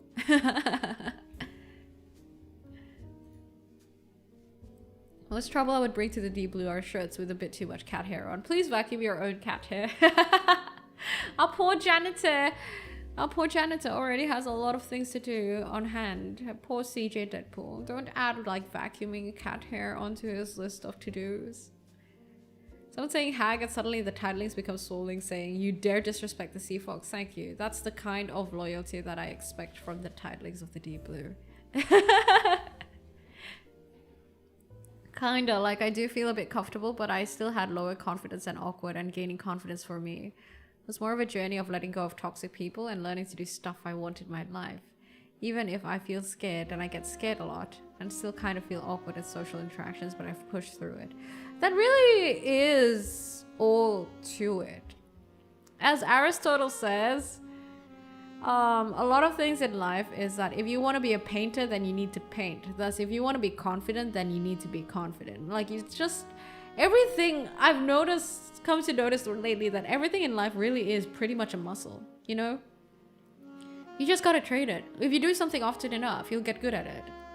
Same with confidence, same with being more active, same with, say, being more fulfilled. All these things are things that you need to train. And it's not... Like I mentioned before, you know how like procrastination is now vilified due to, say, 7 deadly sins and stuff like that? And how it's an immoral act to be procrastinating.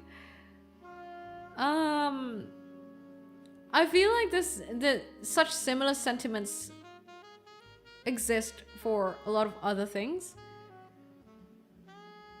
But then I think we need to think back to that point exactly, that everything really is a muscle and you can train for everything. And once you do something often enough, you can improve. That's just how it is. I mean, our neural network is pretty flexible and it continues to grow all the time. So nothing's really stopping us from improving. Character development is always an option. That's what I'm saying. So, Metalhead Guy, gifted arigato. Thank you for bringing in 5 new titlings into the Deep Blue. Thank you. Even your brain is a muscle. Oh yeah, the brain is definitely a muscle. It is definitely a muscle. Damn, man. I think even being happy is something that you just, if you want to be happy, then you need to be happy. I think that stands true. Like, if you're happy often enough, although to be fair, you're not always happy and that's unrealistic, but if you keep up a trend of doing things that make you happy, you will have a better tendency to be happier and more happy more often. That's just how it is, right? And I wish like more people would realize that, because I feel like it's only something I've realized or put into words recently. I feel like if I learned that when I was younger, I would do certain things differently. We're always learning, always training, no matter the age. Exactly. Character development is always an option. It is, it is. It can be hard though, with certain things restricting you, right? For example, it's definitely going to be much harder if you actually have like certain neurological things that you need to sort out, or certain things that need support via, say, meds or something. It's definitely harder. But I still think it stands true. Character development is always an option. Yeah. 5 more for the Deep Blue indeed. The Deep Blue keeps on growing thanks to you guys being so generous and bringing in new people to the Deep Blue and converting new people, more people as titlings. Brain is a muscle. Well, the biggest brain among all is actually a sperm whale with 20 pounds. Yeah. You wanna see what that muscle looks like with a sperm whale? Talking about sperm whales, did you guys know that orcas have a very complex language and they even have culture? And they remember things. And apparently, like, if you do bad towards an orca, they will have generational spite. Yeah, when I learned about that, it's like the funniest thing. Man, imagine if you accidentally like poked an orca, and then the children and grandchildren will remember you. And whenever you're out at sea, they will like seek revenge upon you. vtuber is very pretty. Thank you, Butterfluff. Thank you. The best animal on earth? I think, what would I think the best animal? Honestly, I have a very soft spot for otters, red pandas. I really like orcas too, actually. Otters and red pandas, though. Cats, definitely. Cats and dogs are like a given, right? But orcas and orcas are okay. But like, I have a very and foxes are pretty hilarious too. But yeah, otters and red pandas are very cute. Very derpy too. Ever seen a sleeping sperm whale? Oh, is it the one where they sleep vertically? Orcas were recently observed offering gifts to scientists. Really? Kind of like how ravens or crows hold grudges, so they tell other ravens or crows they know. Yeah, like that. Dolphins even have their own calls for each other, equivalent to names. It's intriguing, isn't it? Best animals on Earth are axolotls and pufferfish. Do tell, why? I'm curious. Axolotls are pretty fucking cute, man. Orcas can live up to 90 years, but somehow the females live longer. I think in the animal kingdom, it's quite often that the females live longer. Was it spiders or praying mantises that whenever, I can't remember, but like whenever, basically after the animal, for lack of a better word, comes in the female, she eats him. Is that a spider? Praying mantis? I can't remember. It's one of the bugs. Yeah, that. And also in the animal kingdom, females are usually like larger in size and even sometimes fitter, such as, you know, the lioness.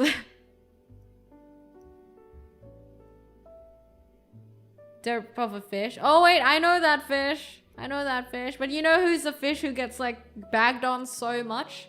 It is the mola mola, aka the sunfish. Oh my god. There's a whole essay about the sunfish.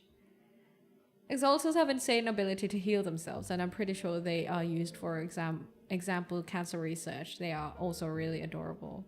And yes, they are. And for regenerative science, I do believe they use certain animals to research upon, such as, one of them I know is the horseshoe crab, the guys with the blue blood, and another one is, I don't know about lobsters. Is lobsters one of them? I can't remember. Maybe? I don't know. I know they live very long. DG Art, thank you for the follow. Welcome to the Deep Blue. The orcas give food, their prey, to the scientists. Still unknown why. One theory is it's the same as cats giving prey to their owners. Yeah, probably.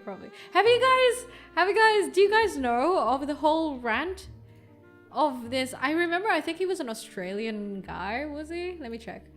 He ranted about the mola mola fish.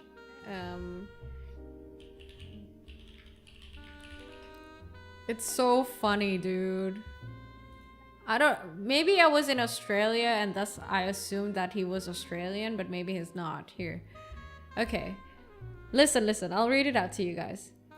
The mola mola fish, or the ocean sunfish, they are the world's largest bony fish, weighing up to 5,000 pounds, and since they have very little girth, that just makes them these absolutely giant fucking dinner plates that God must have accidentally dropped while washing dishes one day and shrugged his shoulders at, because no one could have imagined this would happen.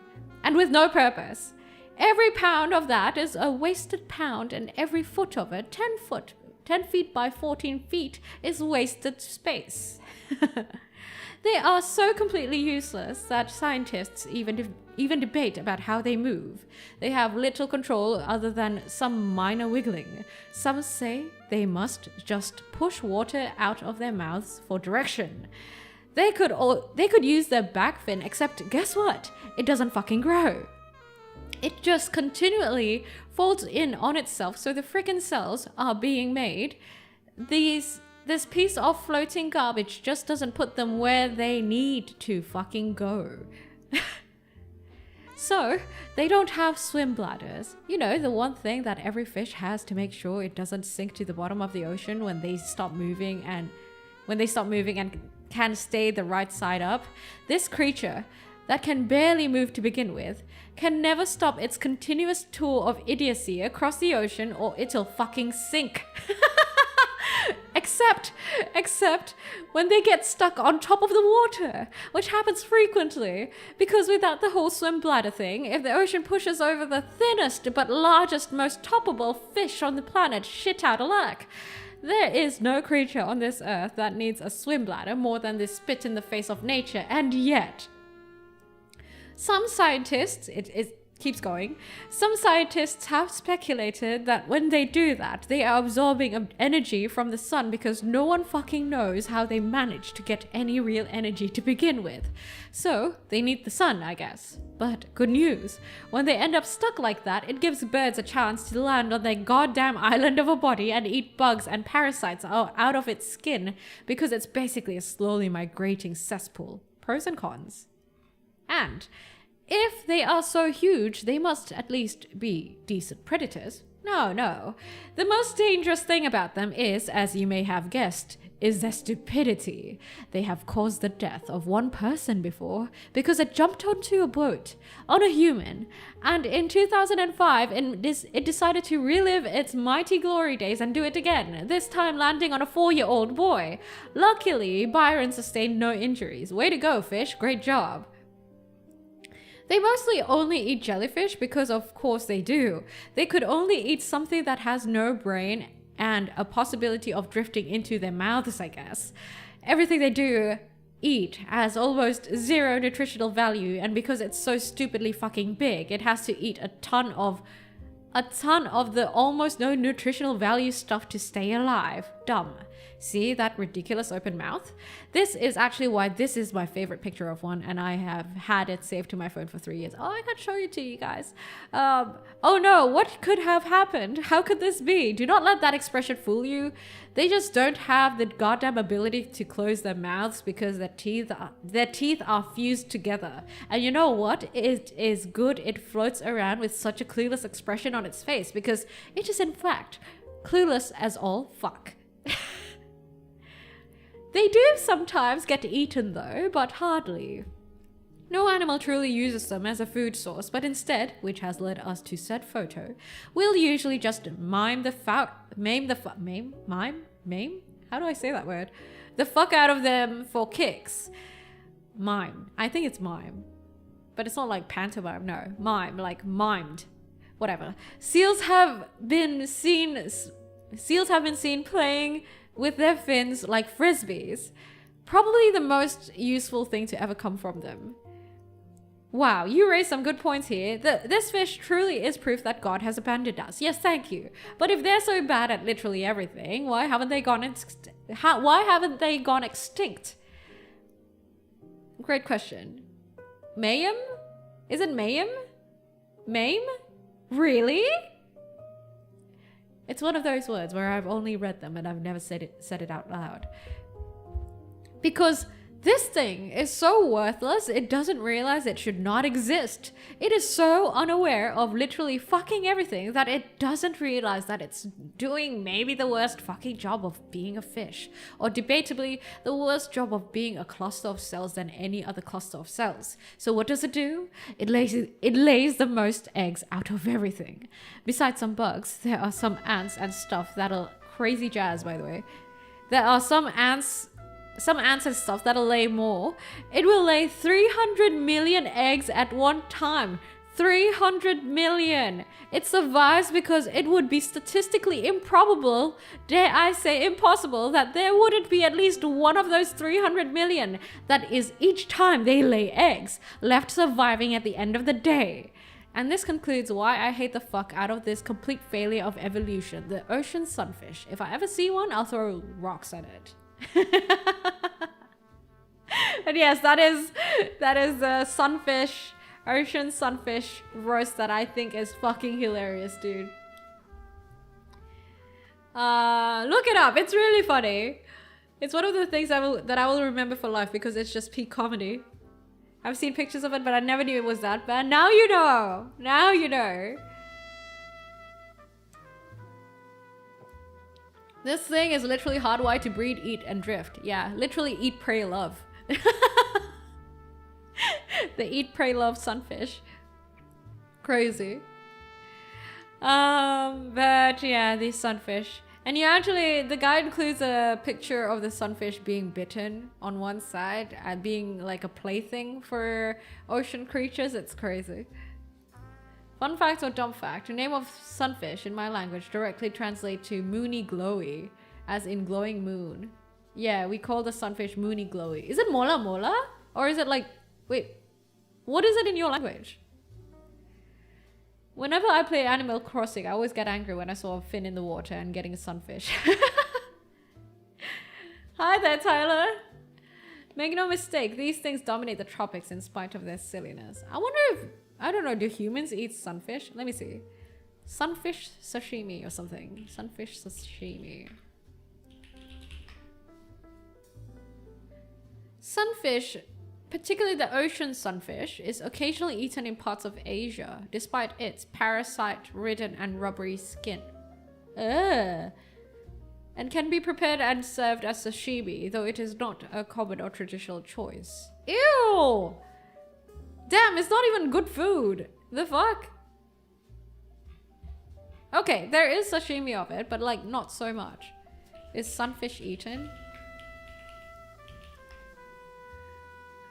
Mishik. Ah! Wow, that is a very complicated name of the sunfish. Moony glowy. Very cute. If you didn't know, they young are very insanely small, and for a while, because they don't look like anything like the adults, we didn't know what newborns looked like. They look like little spiky balls that aren't even bigger than your pinky's fingernail. Oh yeah. I've seen videos of it. Have a good one, the Rev. Thanks for dropping by. Crazy. 300 million fucking eggs is crazy though. What the fuck? Like, how did they even come into creation, dude? Okay, it's eaten in East Asia, the sunfish. Freshwater sunfish are also eaten and are considered a delicious and easy to catch fish. Yeah, no shit. Easy to catch. Oh, the population is declining. The population of the sunfish is declining. Huh. Okay, let me see. How do you eat the sunfish? Like, how to eat sunfish. Now we know how they min-max their physique. They put all their points in reproduction. Maybe their body is 80% eggs. The female ones. I don't know. How the fuck do you even fit 300 million eggs, dude? Ocean sunfish.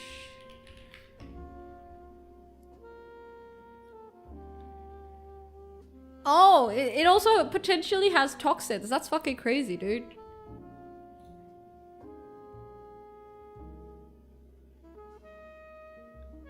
All parts of the sunfish are used in cuisine, from the fins to the internal organs,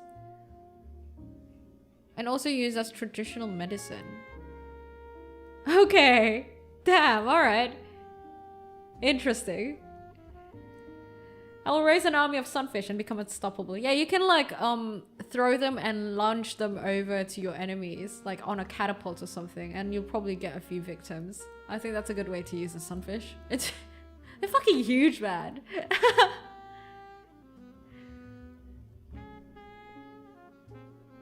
Oh my god, I'm seeing like this image of an ocean sunfish being half eaten and still drifting. That's fucking crazy, dude. That's crazy. Why would you want an army of me? Oh no, I'm almost out of my glass of wine. But yes, today we've talked about a lot of things and I have educated you guys on a few things. Well, not really. I mostly educated you guys about the ocean sunfish. What else did we talk about? Oh, we talked about how a lot of things in life is mostly skill issue. That's a good one, right? Imagine dying because someone launched a sunfish at you with a catapult and it crashed into you. Sounds like a realistic weapon of choice. 'Tis but a flesh wound, said the half-eaten sunfish indeed. We know that everyone needs at least one Noira in the circle. Wow, what do you mean one Noira? They need like one blessing of a sea fox in the circle? Only a third of their body is needed to survive. Wait, really? Sunfish, ocean sunfish, anatomy.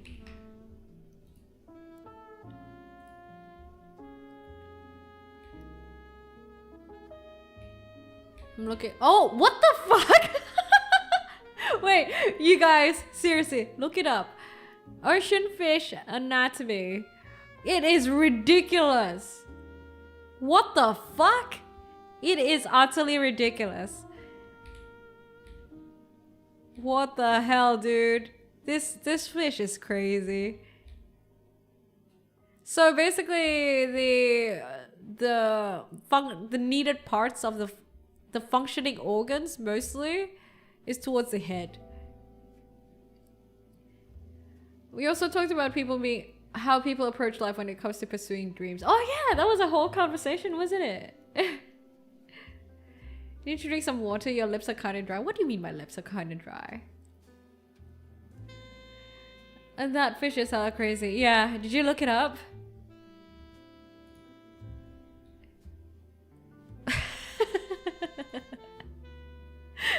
Oh, yeah, the sunfish is hilarious. But at least it makes for a good joke, right? Next time you have a bozo or you want to like bag on someone who works horribly, you can call them an ocean sunfish.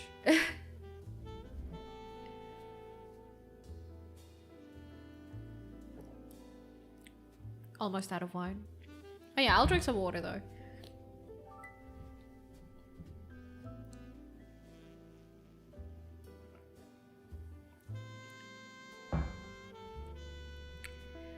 But yeah, this week has been really nice, guys. I feel like this week I have been catching up on a lot of, well, for me, I have these phases where I feel like I want to learn new things and want to get new perspectives. Every once in a while that happens. And this week was the week that I got to do that a lot. I got to watch a lot of interesting videos on a lot of interesting topics and discussions. I got to start on my book. Not writing a book, reading a book.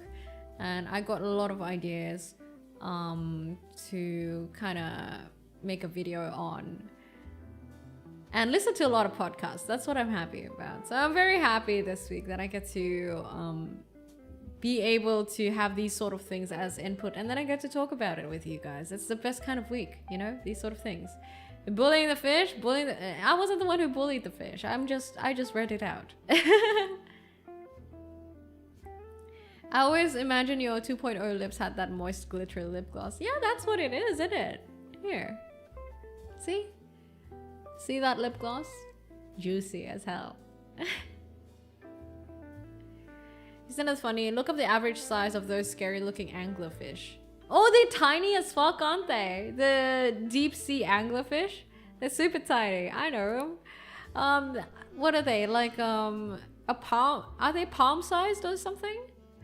If Sunfish has 1 million fans, I'm one of them. If Sunfish has 10 fans, I'm one of them. If Sunfish has no fans, I'm dead. Oh my god! Look, a fan of the Sunfish. You know what? I applaud you for being a fan of the Sunfish then. Despite everything. I think that's the loyalest, the most loyal kind of fan, right? It is unconditional love.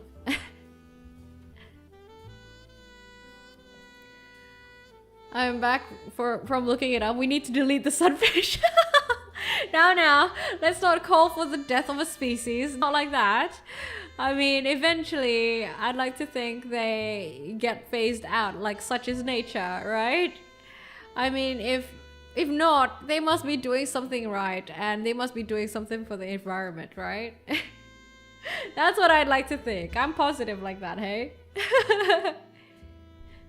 As long as they don't like fucking jump out of the water and accidentally kill people, I think they're fine, right? I heard Silksong Crash themed Nintendo and PS. Can someone confirm? Really? That bad? We don't need to call for it. It will find a way to remove itself by pure lack of ability to exist. I don't know though. That versus 300 million eggs. I wonder which one will persist more. Gustavo, thank you for the sub. Welcome to the Deep Blue. If Sunfish goes extinct, can we at least bring back Sacabambaspis or Anomalocaris? What is the Anomalocaris? You don't want to bring the Mega Shark? Oh, that! The prawn. The giant cuttlefish prawn thing. You guys don't want to bring the Megalodon shark back? So you guys can live your Subnautica dreams? Is Steam still dead? I'm no longer preying on the Sunfish's downfall. I will be directly involved. Damn, she's taking an active role now. I don't promote or encourage such things. So, Cheese, go back to your basement.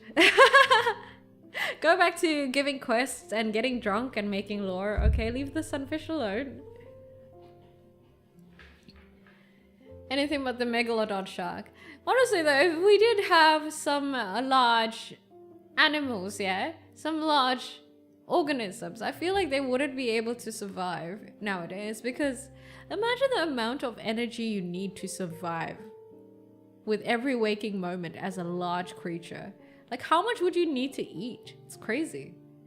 Maybe they'll end up trying to go to towns and eating humans. Maybe that's why kaijus attack. Okay, that makes sense. That's why kaijus always attack towns, because they need like a lot of sustenance, and then one of the easiest ways to do so is go to human habitat and eat humans up. in a centralized sort of way so that they can get their filling. Oh. I went to the Helsinki Museum of Natural History, and they have a I can never say that. Sacabambaspis replica on display there, and my partner was so amused by my excitement. Wait, for real? There's an actual replica of it? It's the goofy looking fish, right? It's so goofy. I still don't think that fish is real, dude. Really? It looks like I still feel like it's probably some awkward fossil that was an accident or something, you know? Thank you for the hydrate. Hi, Samurai. The replica is the meme. Oh, the one in memes. I mean, if you see like people's illustration of the Saka Bambaspis, it's not as goofy. It's particularly the replica that looks goofy, it looks like.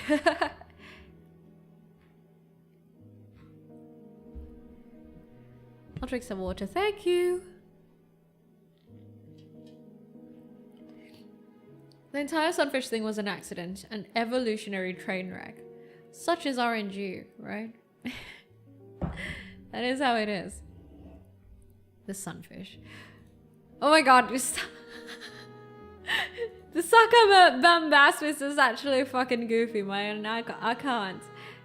Megalodon were massive units. They make great white sharks look puny. And no, we don't want Megalodon to go... You don't want the Megalodon to go... Baby shark do do do do do. You don't want that? Yeah, we've talked about a lot of things today, guys. Thanks for that. We had some good conversations before we started cursing at the sunfish. I didn't know how to Samurai. I haven't checked Discord today, actually. But I am actually usually always watching on Discord. That's why you guys can sometimes catch me coming onto Discord and catching crime on our Discord. Talking about Discord, if you guys haven't joined already, do come over to Discord, hey? At discord.gg/Noira. There you can hang out with the other titlings and also can join in the discussions that we have on Discord. It's discord.gg/Noira. Plus you can also get like notifications for the content I post and my stream notifications, my stream schedule and everything like that. We should bring back Goofy extinct... Oh, hold on guys. Give me a second.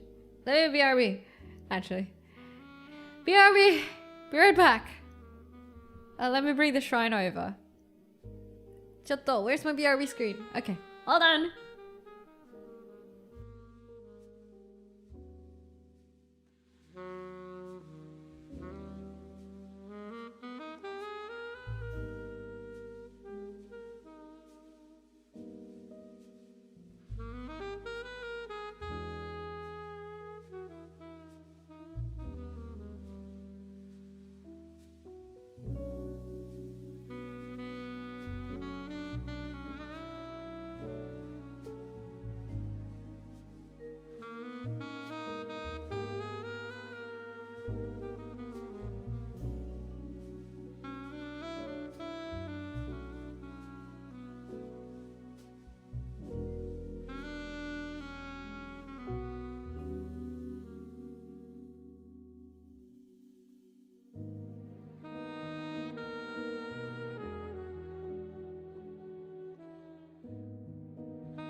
Alright guys, sorry about that. Sorry. It didn't help with anything either. So every once in a while I have sinus problems. Which means that it's kind of annoying for me to breathe. Blowing my nose didn't help, but it is what it is. It's okay. But yeah, what were we talking about? Were we talking about megalodons? What else? What other stories do I have to tell for you guys? Let's see. I don't know. I watched a lot of videos today, but it's mostly like very Tarzan, so it's a lot of like Sorry, I forgot to put the music down. I was like wondering why it was so loud. It was mostly like science stuff. Like I looked into how rubber was made, and there was this perspective that I never thought about, which is that, did you guys know that the rubber population of rubber trees was previously very much endangered because they're very like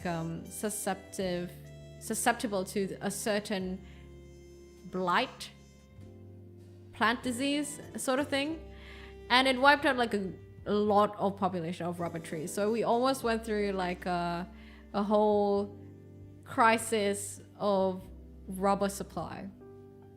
Oh, you heard of it? Oh yeah, actually, if you know a lot about cars, you probably know about it.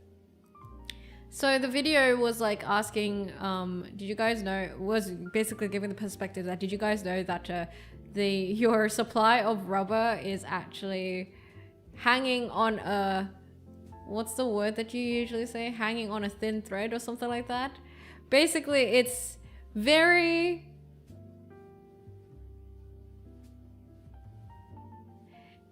walking on thin ice, somewhat. So if you accidentally introduce like some foreign plant disease to rubber plantations, which is mostly, I believe, in Southeast Asia, you can basically wipe out the whole population of rubber trees, and then we're going to be doomed for rubber supply, which means that car tires, airplane tires, a lot of valves and everything like that, a lot of like, say, rubber boots and everything, a lot of garments, we're fucked. Hanging on by a thread, thank you. But yeah, I never thought about that. I think nowadays we've kind of been living a life where we kind of already have everything and nothing is really, we're already living with everything already existing, if that makes sense. You know, and for example, the PC, right? Because you're kind of born into, some of us are born into an era where the PC is like a given thing, and okay, it's pretty normal to have a PC, versus people who grew up with the PC first, starting from the switch of 0 and 1s, like an electrical switch. It's very different. Like people who lived back then during the creation of PCs, they would have a better idea of where PCs came from, the origins of it, and how to build it, or like the ideas of how it came to be, versus say us who are born into the era where PCs are just a given. Same thing with like things like rubber and certain inventions, or like the lithium battery. You don't really know where they come from, right? So it's interesting to have these sort of perspectives, and I think it's something that I want to look into further. With the PC thing, I've learned about because of a book that I read, which was The Innovators. But yeah, it's interesting that Veritasium covers these sort of topics, and also from a chemistry sort of point of view, and physics even sometimes too. Very good YouTube channel. I love Veritasium. Do any of you guys watch Veritasium? Sorry, I was like yapping. I forgot to read chat. Scary facts. It has been estimated that sperm whales consume between 4.3 and 131 million giant squids annually. Annually ain't too bad. So imagine those things swimming deep in the millions. I'm just happy that they reduce the amounts of kaiju possibilities down below. So that means we won't get a Cthulhu anytime soon, you know? I'm surprised you guys heard about the rubber thing, because I only found out about it today. Banana supply? What about our banana supply?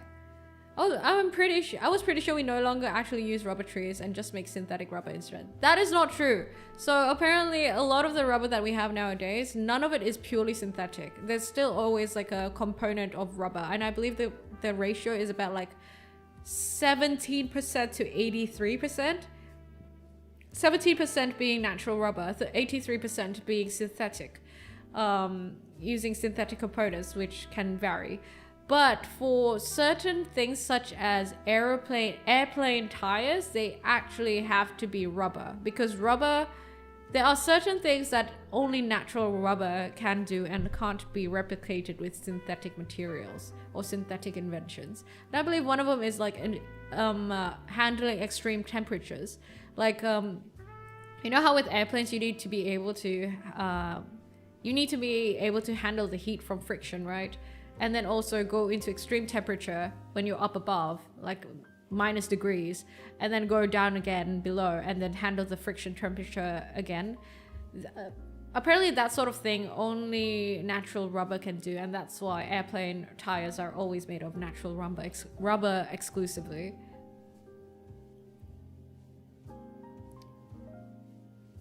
I hear it's the same as the yellow Cavendish bananas, one disease away from extinction. I've never heard of that actually, so tell me about it.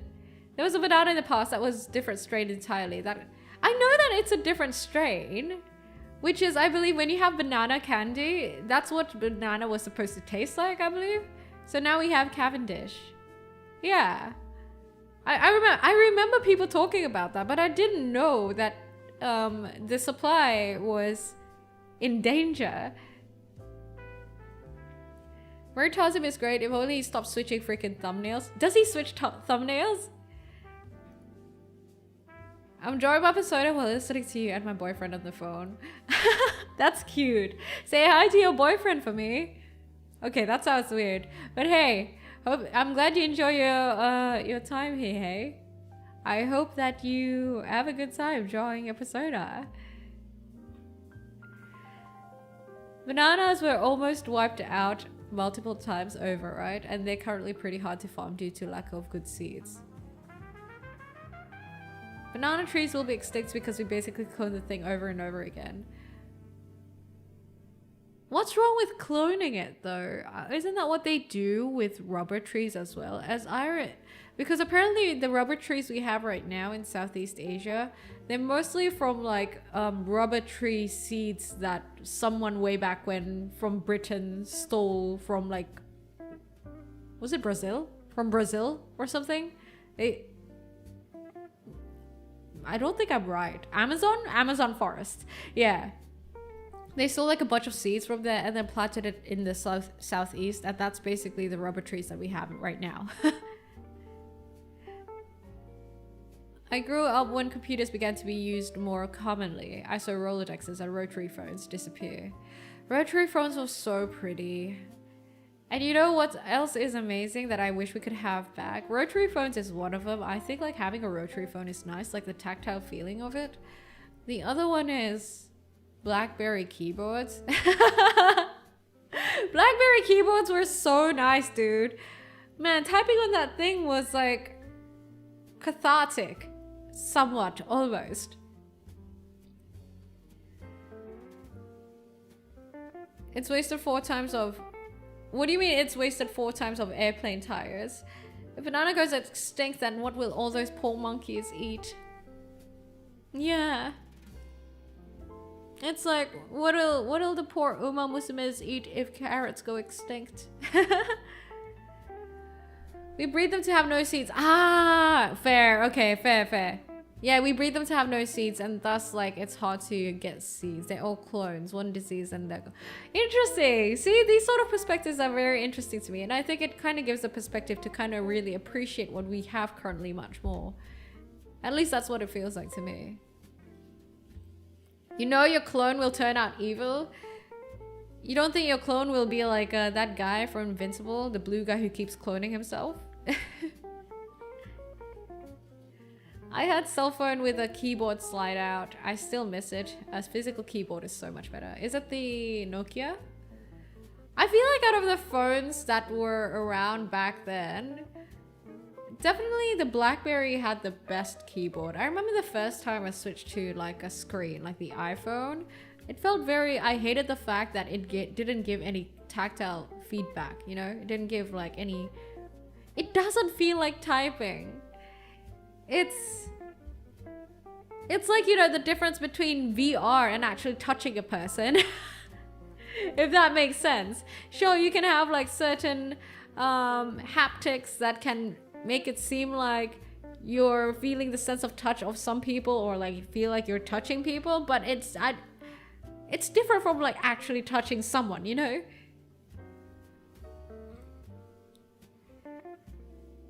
One crazy fact is that some zoos have stopped giving monkeys bananas because the bananas we have became way too sugary for the monkeys' health. Oh no.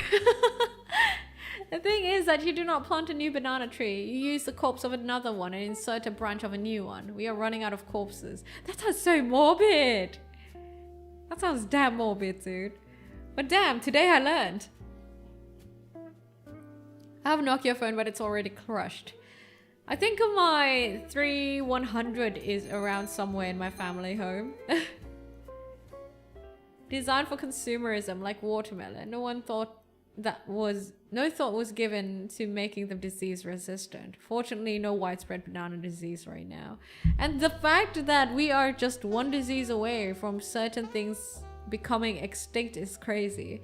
And all it takes is that if someone goes into a country bringing that disease, maybe say they went hiking in another country with the disease and then they bring it into the country and they go past customs and accidentally that soil from their hiking boots reaches the banana trees and it gets fucked over. It's so fragile, hey? The Shapeshifter, thank you for the sub on YouTube side. Clickiness is underrated. Exactly. I think so too. Definitely drawing you later and posting it on Blue Sky. Thank you. You don't have to, but thank you. I appreciate it. So essentially we're using necromancy to have bananas. That's crazy. That's crazy. Do we have a Song Jin Woo amongst the banana trees? Some original carrot species were purple. I'm curious, like out of all the fruits and veggies that we have nowadays, is there actually even any original strain, like OG strain, that is like the same as the ones that we've had during ancient times? Let me Google that real quick actually. What do I even use as a Google keyword? How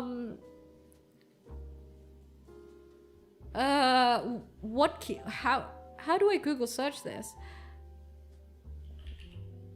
Vegetable or fruit strain ancient still in modern times. Unmodified?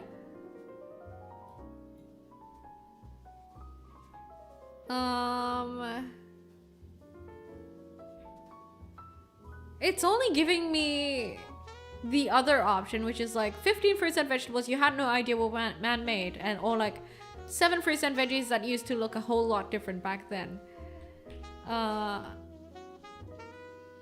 Fruits and vegetables that still look the same in modern times.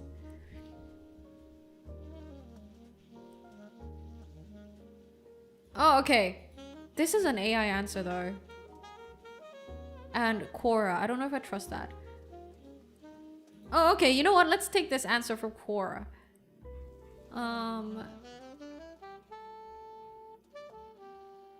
No, wait. Okay, no, that's not right. I can... Yeah, I literally can't find an answer of it right now. There's only like the AI answer, and I kind of don't trust that. Unmodified. What the fuck? The broccoli, cauliflower, Brussels sprouts, and cabbage were all created by humans from a single plant? Wild kale? What the fuck? Did you guys know that? So, broccoli, cauliflower, Brussels sprouts, and cabbage were all from wild kale. Man-made. It's crazy.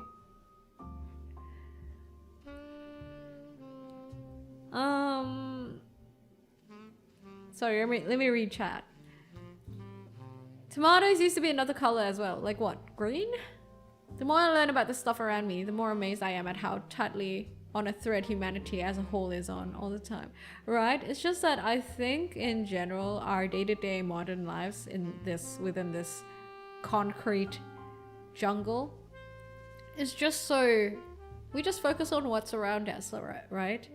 And what's around us is mostly like, you know, making money enough to live day to day and enjoying what we can, that we don't really bother to invest attention into these sort of things or even get the perspective for these sort of things. And it's quite crazy if you think about it. Almost dystopian, right?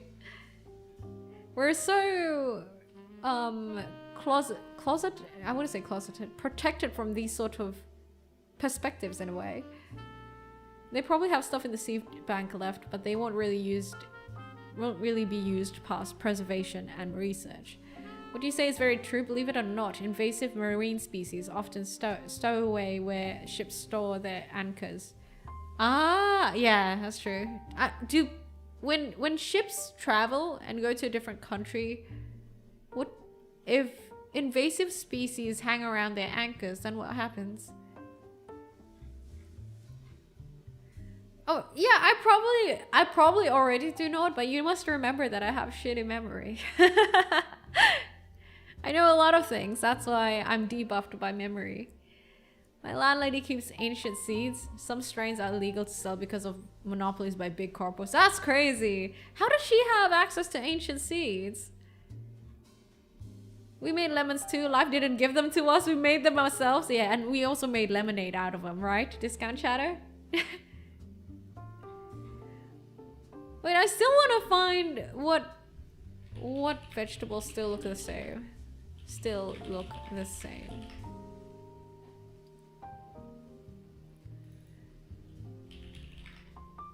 What fruits? Ancient.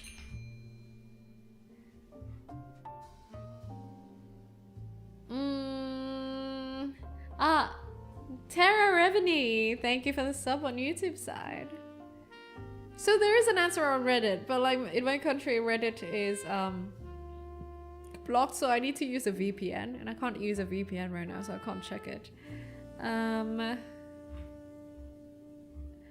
Fuck, dude, why is that so hard to Google? Whatever, I'll let it go. I'll find it later.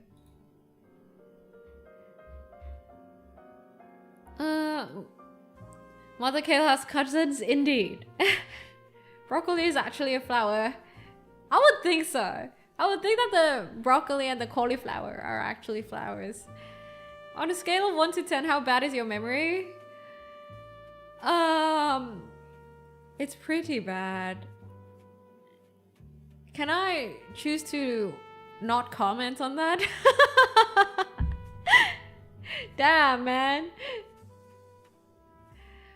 A lot of ships are usually inspected for stuff like that, so it's really an issue. But then, like, how do they double check the anchors before like going into local waters then? I have to say that you have one of the best ref sheets out there, Noira. Very detailed. Various angles make it easy for an artist like me. Thank you, thank you. I tried to think of the artists when I made the sheet. Akashu, thank you for being 6 months of titling here at the Deep Blue. Hopefully you've enjoyed those 6 months here. Thank you, Cashew.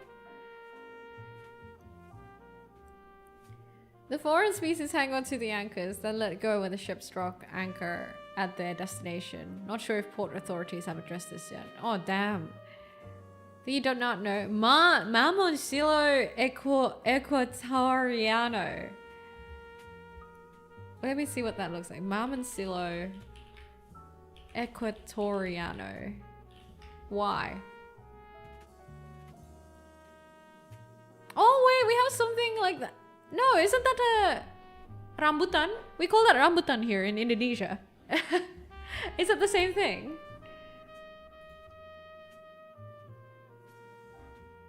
Yeah, we have something that's like that, but it's called rambutan here. Oh wait, no, it's different. Wait, is it? I can't tell. It's giving me like it's giving me answers in a different language. I don't know why rambutan is appearing here.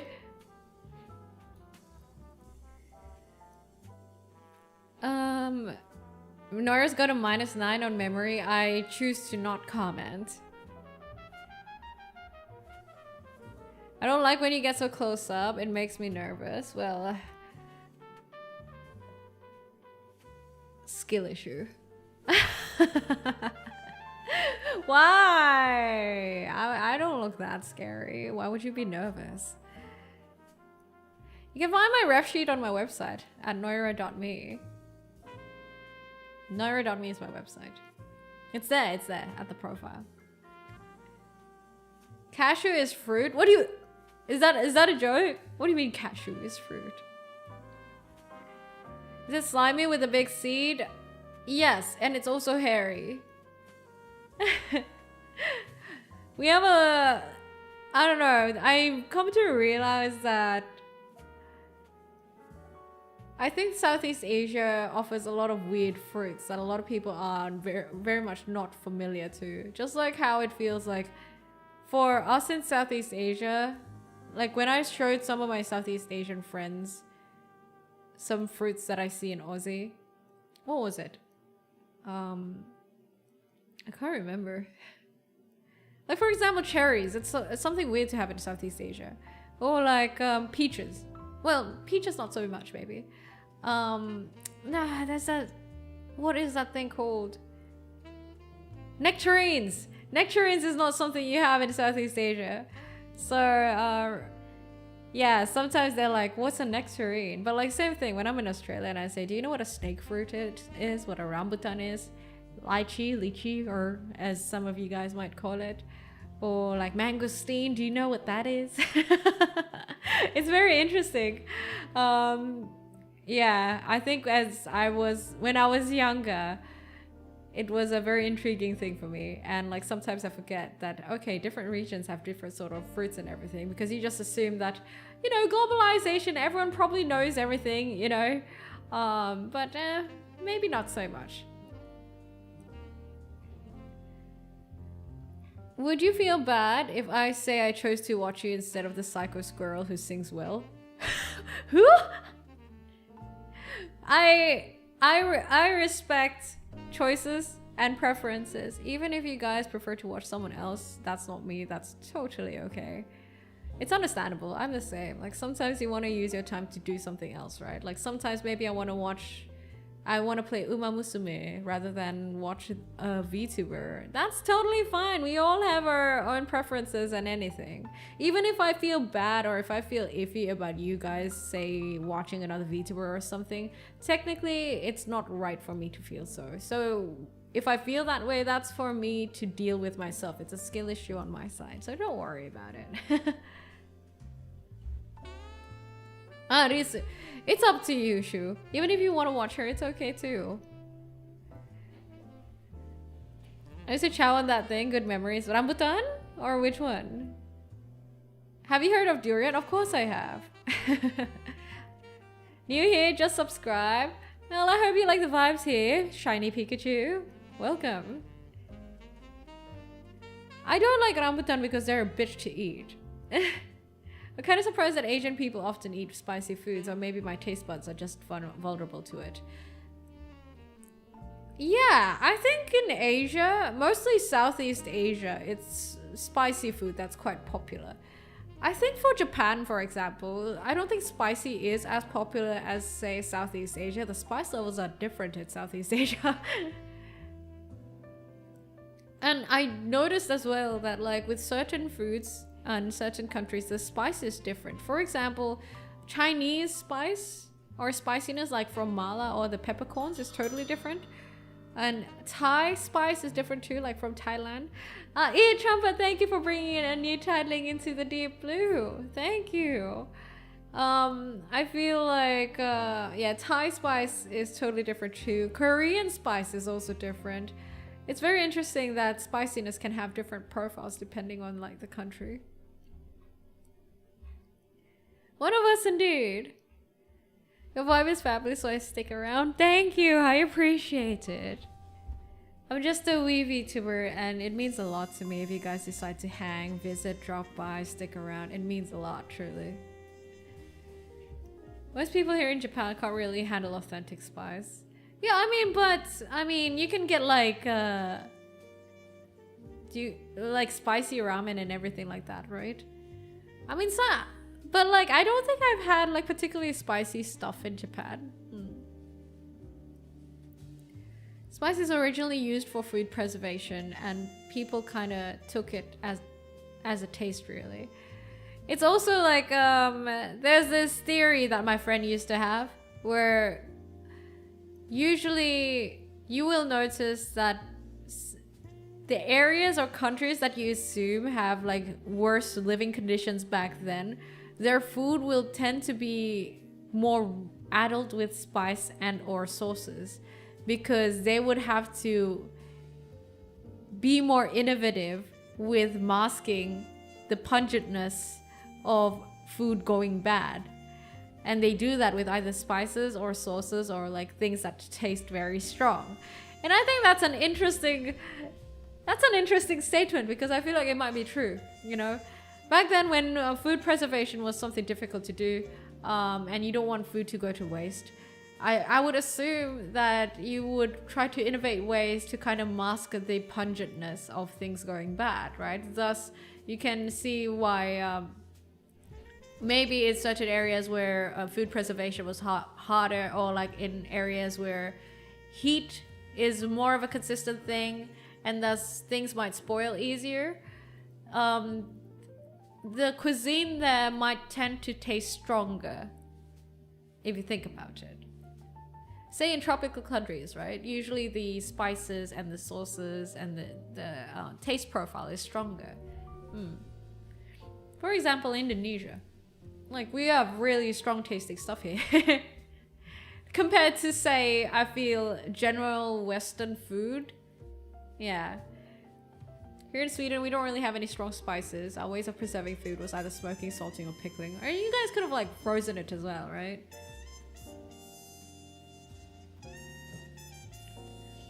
Drying was also a common thing to preserve food. Oh yeah, defos.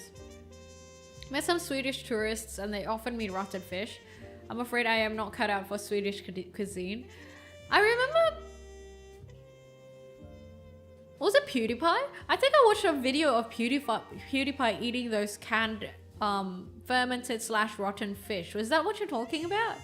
Is it really rotten or is it just fermented? We use a lot of salt to keep food dry and preserved. Yeah, that's why you have like beef jerky and stuff like that, right? In the UK, the most common flavor profile is brown. What does that even mean, brown? Like gravy? Is that what you mean? But man, seriously, looking into history and thinking about the history, right? It really makes you appreciate certain things about modern life. I can't imagine. I think if I got isekai'd into a medieval world, that's still like, you know, still not so much technology. And imagine without magic either. Can you imagine how much of a hassle everything would be? Damn, man. You'd have like, but this is also like an interesting thing that I've explored recently, because of another video I've watched as well, where it talked about how people back in the day would basically have a lot more things to do compared to nowadays. Meaning, nowadays a lot of the things that we do, we already have certain technologies that simplify the processes, and thus it's much more efficient to do it, such as preserving food. Versus say back then you had to manually salt things or like dry things. You had to do a certain process to preserve your food. Versus nowadays you just chuck it in the fridge, right? The ye olde process is much more time consuming. Thus within your day you'd have more things to do. Versus say nowadays. Now what has not really been well explored or talked about is that change. The change between, okay, so now that we've simplified a lot of processes, freeing up some time, us as modern people living in this modern world, we haven't really figured out what to do with that extra time. And I think it's interesting, right? And thus it leaves us feeling, say, feeling bad over ourselves, for example, for just having free time, or like not being as optimal as you should be or as efficient, or also like having more moments of midlife crisis because you don't know what you're doing and where you're going. When back then you could have a simple life and you can feel much more directed just because everything took more time in general to fill your day to day. Nowadays, we have so much free time technically. On top of the fact that even when it comes to work, I feel like there's a lot of work tasks that simplified, right? Meaning you'd also have more free time at work. There's also that.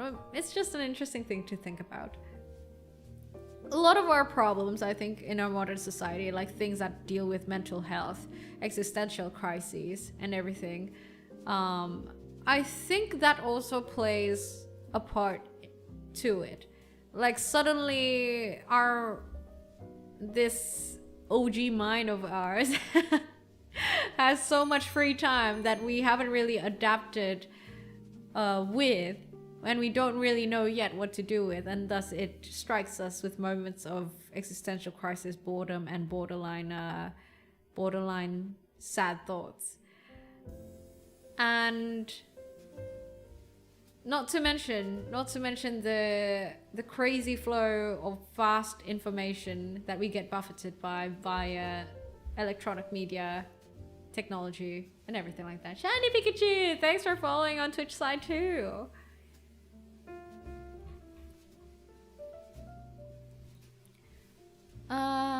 The fermented, like in your face ferment. What does it mean when it's in your face fermented? Sir Strumming. Ah. Hi there, Sly. How are you? Getting into foraging has opened my eyes to how we used to live. There's food everywhere. Truly. I've seen clips where Indonesian VTubers eat spicy foods with no problem as opposed to American and Australian.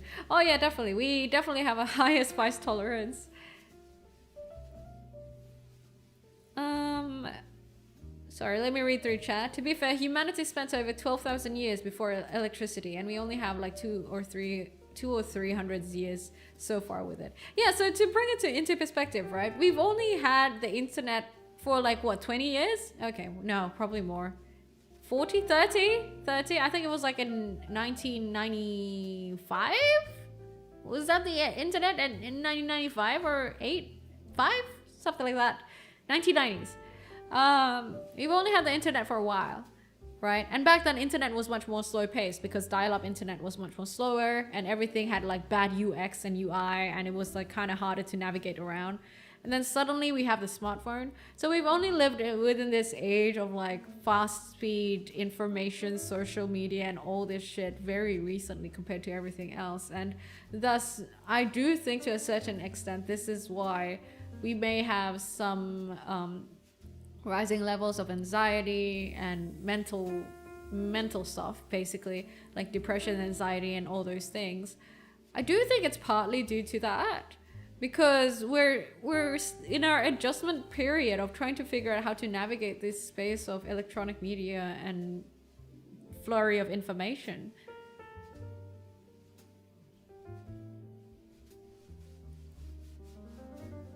I mean, there are some studies that point towards that, but I think there are no detrimental studies that give like a finalized thoughts on these sort of things. A lot of studies are still very vague on, say, the effects of social media on youth, or like the effects of electronic media. Like apparently there aren't any decent research results in regards to that, just because of how recent the internet and social media is.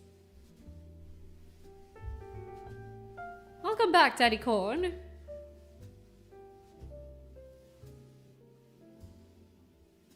I think the flood of information from all over the world that we have now is too much to handle. I think so too.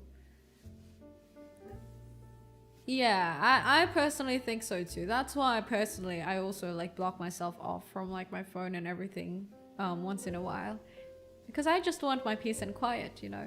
And I think it's fair. Like I used to feel like this, I feel like I have to switch on a certain part of my brain to be able to open my laptop sometimes, or my Slack, or it feels like I have to go over a hurdle to do certain things sometimes. And today I realized that I think it's because of that. It's because I'm preparing myself for a big flow of information. That's why I kind of have to mentally prep myself sometimes to open my Slack or open my phone or like open my email, you know? And it just came to me today that maybe our brains just have not adjusted to that sort of lifestyle, or was not made for that sort of lifestyle, and thus we're kind of in the process of learning how to handle it.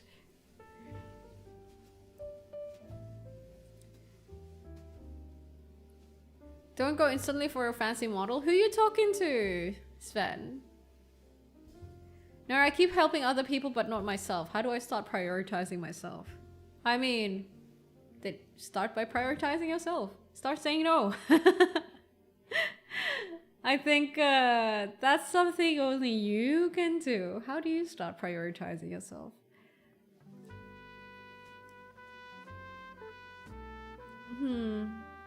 Well, your happiness shouldn't rely on other things. You need to be as independent as possible. And that also comes from prioritizing yourself sometimes, you know, because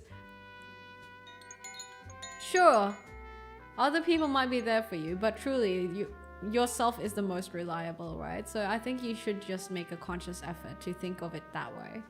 To be like, okay, I need to think of myself, because at the end of the day, I'm the only person I can rely on. I'm the only person I have control over. A lot of the things in this world we don't have control over. The one thing you have control over is yourself, and thus it would make sense for you to prioritize yourself and work on yourself and invest in yourself, right? Are Ear Trumpet! Wait, was it Ear Trumpet? Yes, Ear Trumpet, thank you for contributing to the Deep Blue's utilities bills. Thank you. Thank you for that. Oh, thank you, Ear Trumpet. Let me give you a blessing. My blessing to you, Ear Trumpet, is that I hope that the apple you eat next will be nicely crispy and sweet. The internet was not created in 1969. I do know that they were created for military purposes with like a LAN network way back when, but it was not 1969. Let me see.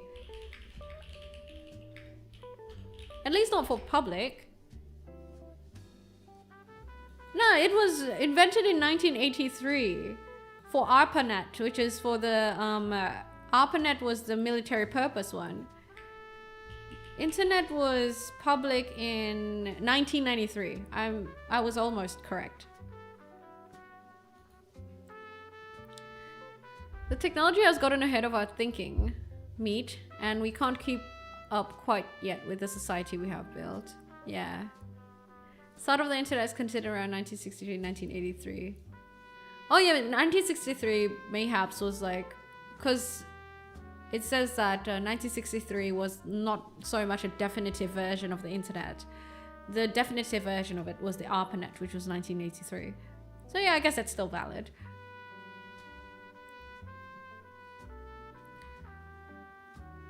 Alright, have a good one, Night Shadow. Thanks for dropping by. I feel like I drown in information. Yeah, I know that feeling. The person that's gonna be there for you no matter what is you. Exactly. I do wonder though if we'll ever get used to this crazy flow of information, or is it something that we need to tone down on instead? Is it something that we just gotta get good at, handling all this fast-paced information from electronic media and social media and everything? Or is it something that we need to put a cap on so that society can catch up with? I'm more towards that. I do wish that internet navigation and navigating digital social life gets taught, like the proper ways to navigate it gets taught in youth. That's what I think. So I'm more towards that side. Will humanity eventually get used to this crazy flow of information speed? Mayhaps, but it is... how long will it take? And at what cost? Thank you for the hydrate.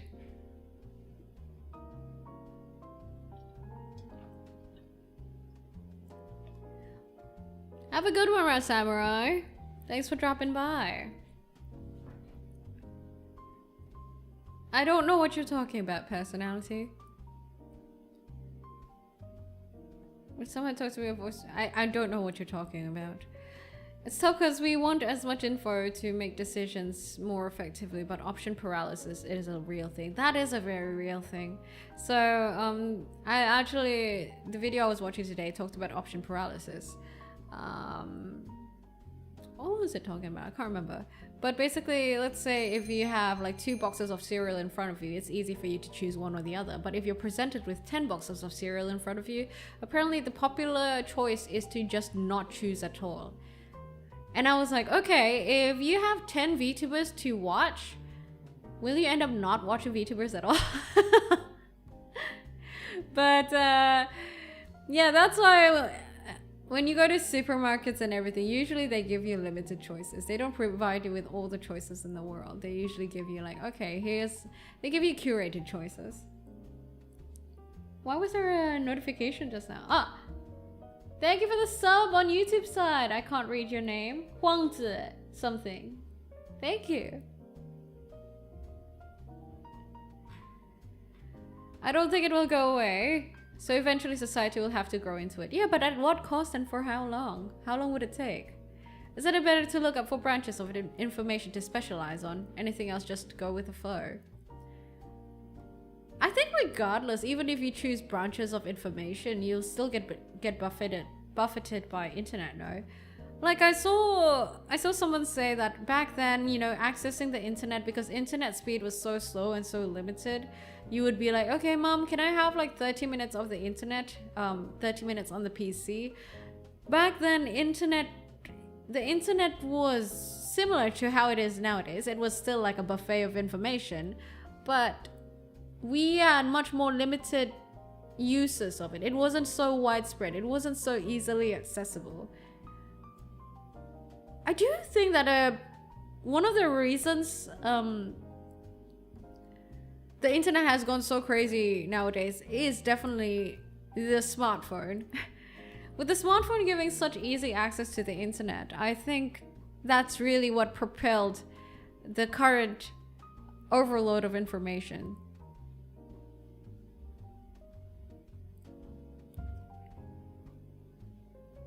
Information overload at its core is constant change, and human brain is not meant to deal with it. Choice paralysis, so deal with it is to rewire the brain entirely. Maybe it's something we can evolve into, perhaps? Analysis paralysis. That's why I can never pick one of my 1,500 plus games. Or like sometimes when you see Netflix and you end up just not watching. Just endlessly scrolling through Netflix and be like, fuck, what do I choose? Thankfully that doesn't happen to me. I usually I've kind of primed myself consciously. I've kind of learned to always make a decision, because sometimes not making a decision or extending the amount of time you need to make a decision is more costly than making a decision. So I've trained myself to do so. But I have heard tales from like my friends where they end up just after work, they scroll through Netflix and they can't find anything to watch, so they just turn off Netflix and then come back to it again and then scroll through it again.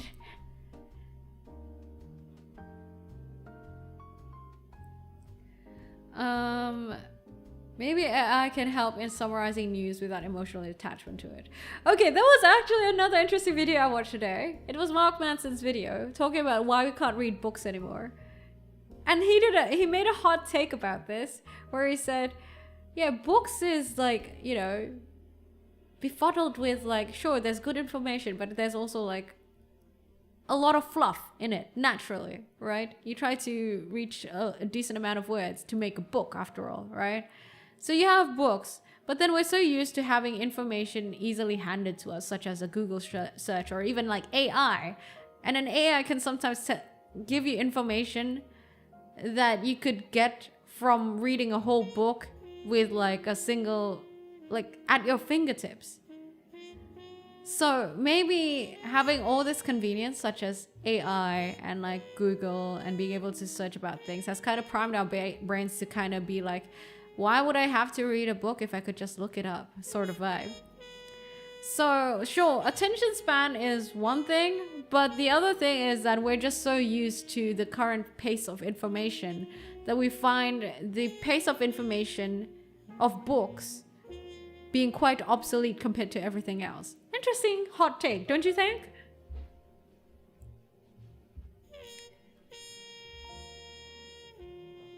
Smartphones as well as Wi-Fi. Indeed, yes. Back in my day, it took 30 to 40 minutes to download 1 3-minute thing from iTunes. Oh my god, those were the days. You still remember the dial-up sounds? I just choose to consume based on what I'm interested in or looking to check out. I don't know, I just usually know what I want. Yeah. Except when I'm doom scrolling, that's a different thing. That's why I'm trying to cut back on doom scrolling even more. Usually, I feel like generally, like the internet is fine as long as you don't doom scroll. It's doom scrolling that usually like gets kind of bad. Or like when you get into certain rabbit holes and then you end up spending days on it, I guess. But like, I mean, used sparingly, in general, the internet is pretty good. Plus the issue with the internet is that it costs electricity. The more internet issues, the more power needed. From what I understand, it's like hand to hand. It's like the argument with AI, right? How AI uses up so much energy and requires so much cooling. What if we connected all of our brains to this same other computer? Like you want to be a hive mind? Wow. People don't know how to get bored anymore, me included. And the thing is it a bad thing? You might argue that not getting bored anymore is bad because, say, you don't have any moments of quiet to kind of think anymore. But is it bad or is it inevitable? That I don't know. I mean, I've said the same thing. I said that I feel like not getting bored anymore is possibly a problem. But I'd also argue that maybe it's eventually inevitable. Just because of the current trends of like technology and how the internet is going and like, you know, kids nowadays, right? And there's just no use in fighting what's inevitable, you know what I mean? Rather, we should find ways to work with it. Especially when it's taking place of an in-game problem. When I snap the photo, the answer shows other sources. I mean, that's how AI is. AI is still right now quite unreliable. That's why I always check the sources and everything. What AI is good for, though, is definitely learning language. Trying to retweet less and post art more, so I've been gone from Twitter for several days and then return for a bit and leave again. For me anyway, a book is not merely information. Literature is a meaningful experience. Yes, but I agree. But I also agree with the fact that it's an experience, but it feels like a very delayed experience compared to everything else around us. And it's mayhaps becoming obsolete. I don't want it to be obsolete though. But when everything else comes easily and almost instantaneously, and with books you need to spend days on it, it just feels like such a huge contrast. It feels like such a huge contrast. I mean, I personally enjoy the process of reading a book and the experience of it because, sure, it might take some time and some things, there might be a lot of fluff, but I also enjoy the fact that it stops time for a little bit for me, you know? Like, it slows down time for me. When I'm reading a book, it slows down the pace of life for a tad while. That's what I feel like. Yeet Hunter, thank you for the follow. Welcome to the Deep Blue and have a good one. You should be checking sources regardless of whether it's AI or human. True. Thinking of returning to reading for enjoyment again. Haven't done it in almost a decade. It's hard, dude, honestly. As much as I say that I read, I also have like bouts of time where I just avoid reading. Right now is one of them. I'm having one of those dry spells right now. I haven't read my book since I finished Emotional Intelligence. And the only way I can actually get myself to read a book is if I specifically schedule a time block for reading it. So say I dedicate like 30 minutes on my Google Calendar or something to kind of read the book. That's the only way I get myself to read. That's Jack John, super chato. Arigato. Thank you for your offering towards the shrine. Let me give you a blessing. I hope that when you sleep later, you're gonna go into deep sleep and wake up refreshed, Jack John. Hard getting a job, so I just draw in the meantime. Yeah, I mean, I hope you get a job soon then, Butterfluff, hey? I hope it gets easier. Eating some soup recommended from the doc. Oh, is it good soup? For me, it's a how do I fit and make time for everything or almost everything kind of issue. That's what I'm telling you, Daddy Corn. You should try time blocking. Time blocking gives so much visibility to your day. When I need to figure out timing and like my schedule, time blocking is what I do. That's the only way I can get around it. That's the only way I can make sense of it. Because I'm someone who who often forgets about time. Or as they call it nowadays, time blindness, right? That is very real for me. So one way I mitigate it is by doing time blocking. Oh, it has been done already, guys. I guess we shall call it. Let us call it. Thank you guys for dropping by the Deep Blue. Let's go visit the shrine, shall we? Let's see, where's the shrine? Where's my model? Thank you guys for dropping by the Deep Blue. I hope you guys enjoyed your time here. We had a lot of good talks, hey? And I do appreciate it. I hope you enjoyed your vibes here visiting the Deep Blue. And I hope you enjoyed the talks as much as I did too. If you guys are new here, let me reintroduce myself. I am Noira, the sea fox who serves live talks on the rocks. And also, thank you for everyone who contributed towards the shrine and put some offerings on the shrine for this week. Look at that, you guys, thank you. I appreciate it. Thank you for your generosity towards the Deep Blue, guys. And if you guys haven't already, do consider maybe joining it into Discord if you guys want to get notifications for when I stream, announcements, milestone updates, for example, or also like get to hang out with the other titlings and have these sort of talks on Discord. We also do that. Join in Discord. That's at discord.gg/Noira. I really do enjoy today's talk, guys. We talked about a lot of things and they're all like very interesting, so I'm very thankful. So thanks, guys. I stream 3 times a week. That's every Tuesday, Wednesday, Thursday, same time, same days every week. And that's at 10 p.m. GMT +8 if you're in Southeast Asia. That's at 7 or 9 a.m. if you're in the US, or 3 or 4 p.m. if you're in the EU. That's without daylight savings. And if you want to find out more about me, you can do so via my website at noira.me.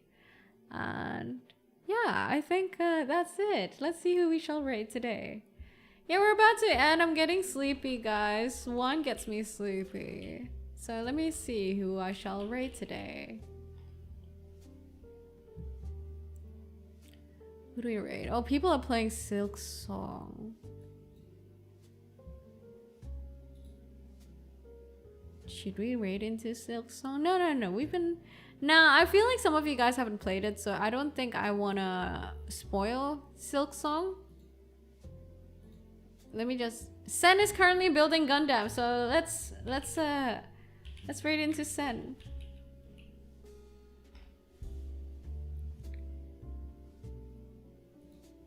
Let us raid into Sen. Alright, guys. Thank you so much. And next week, I don't know. What shall we play next week? I'll update you guys, alright? Sen is currently building some Gundam. So, yeah, be good little titlings and provide her with good company. Okay, that is your quest, dear titlings.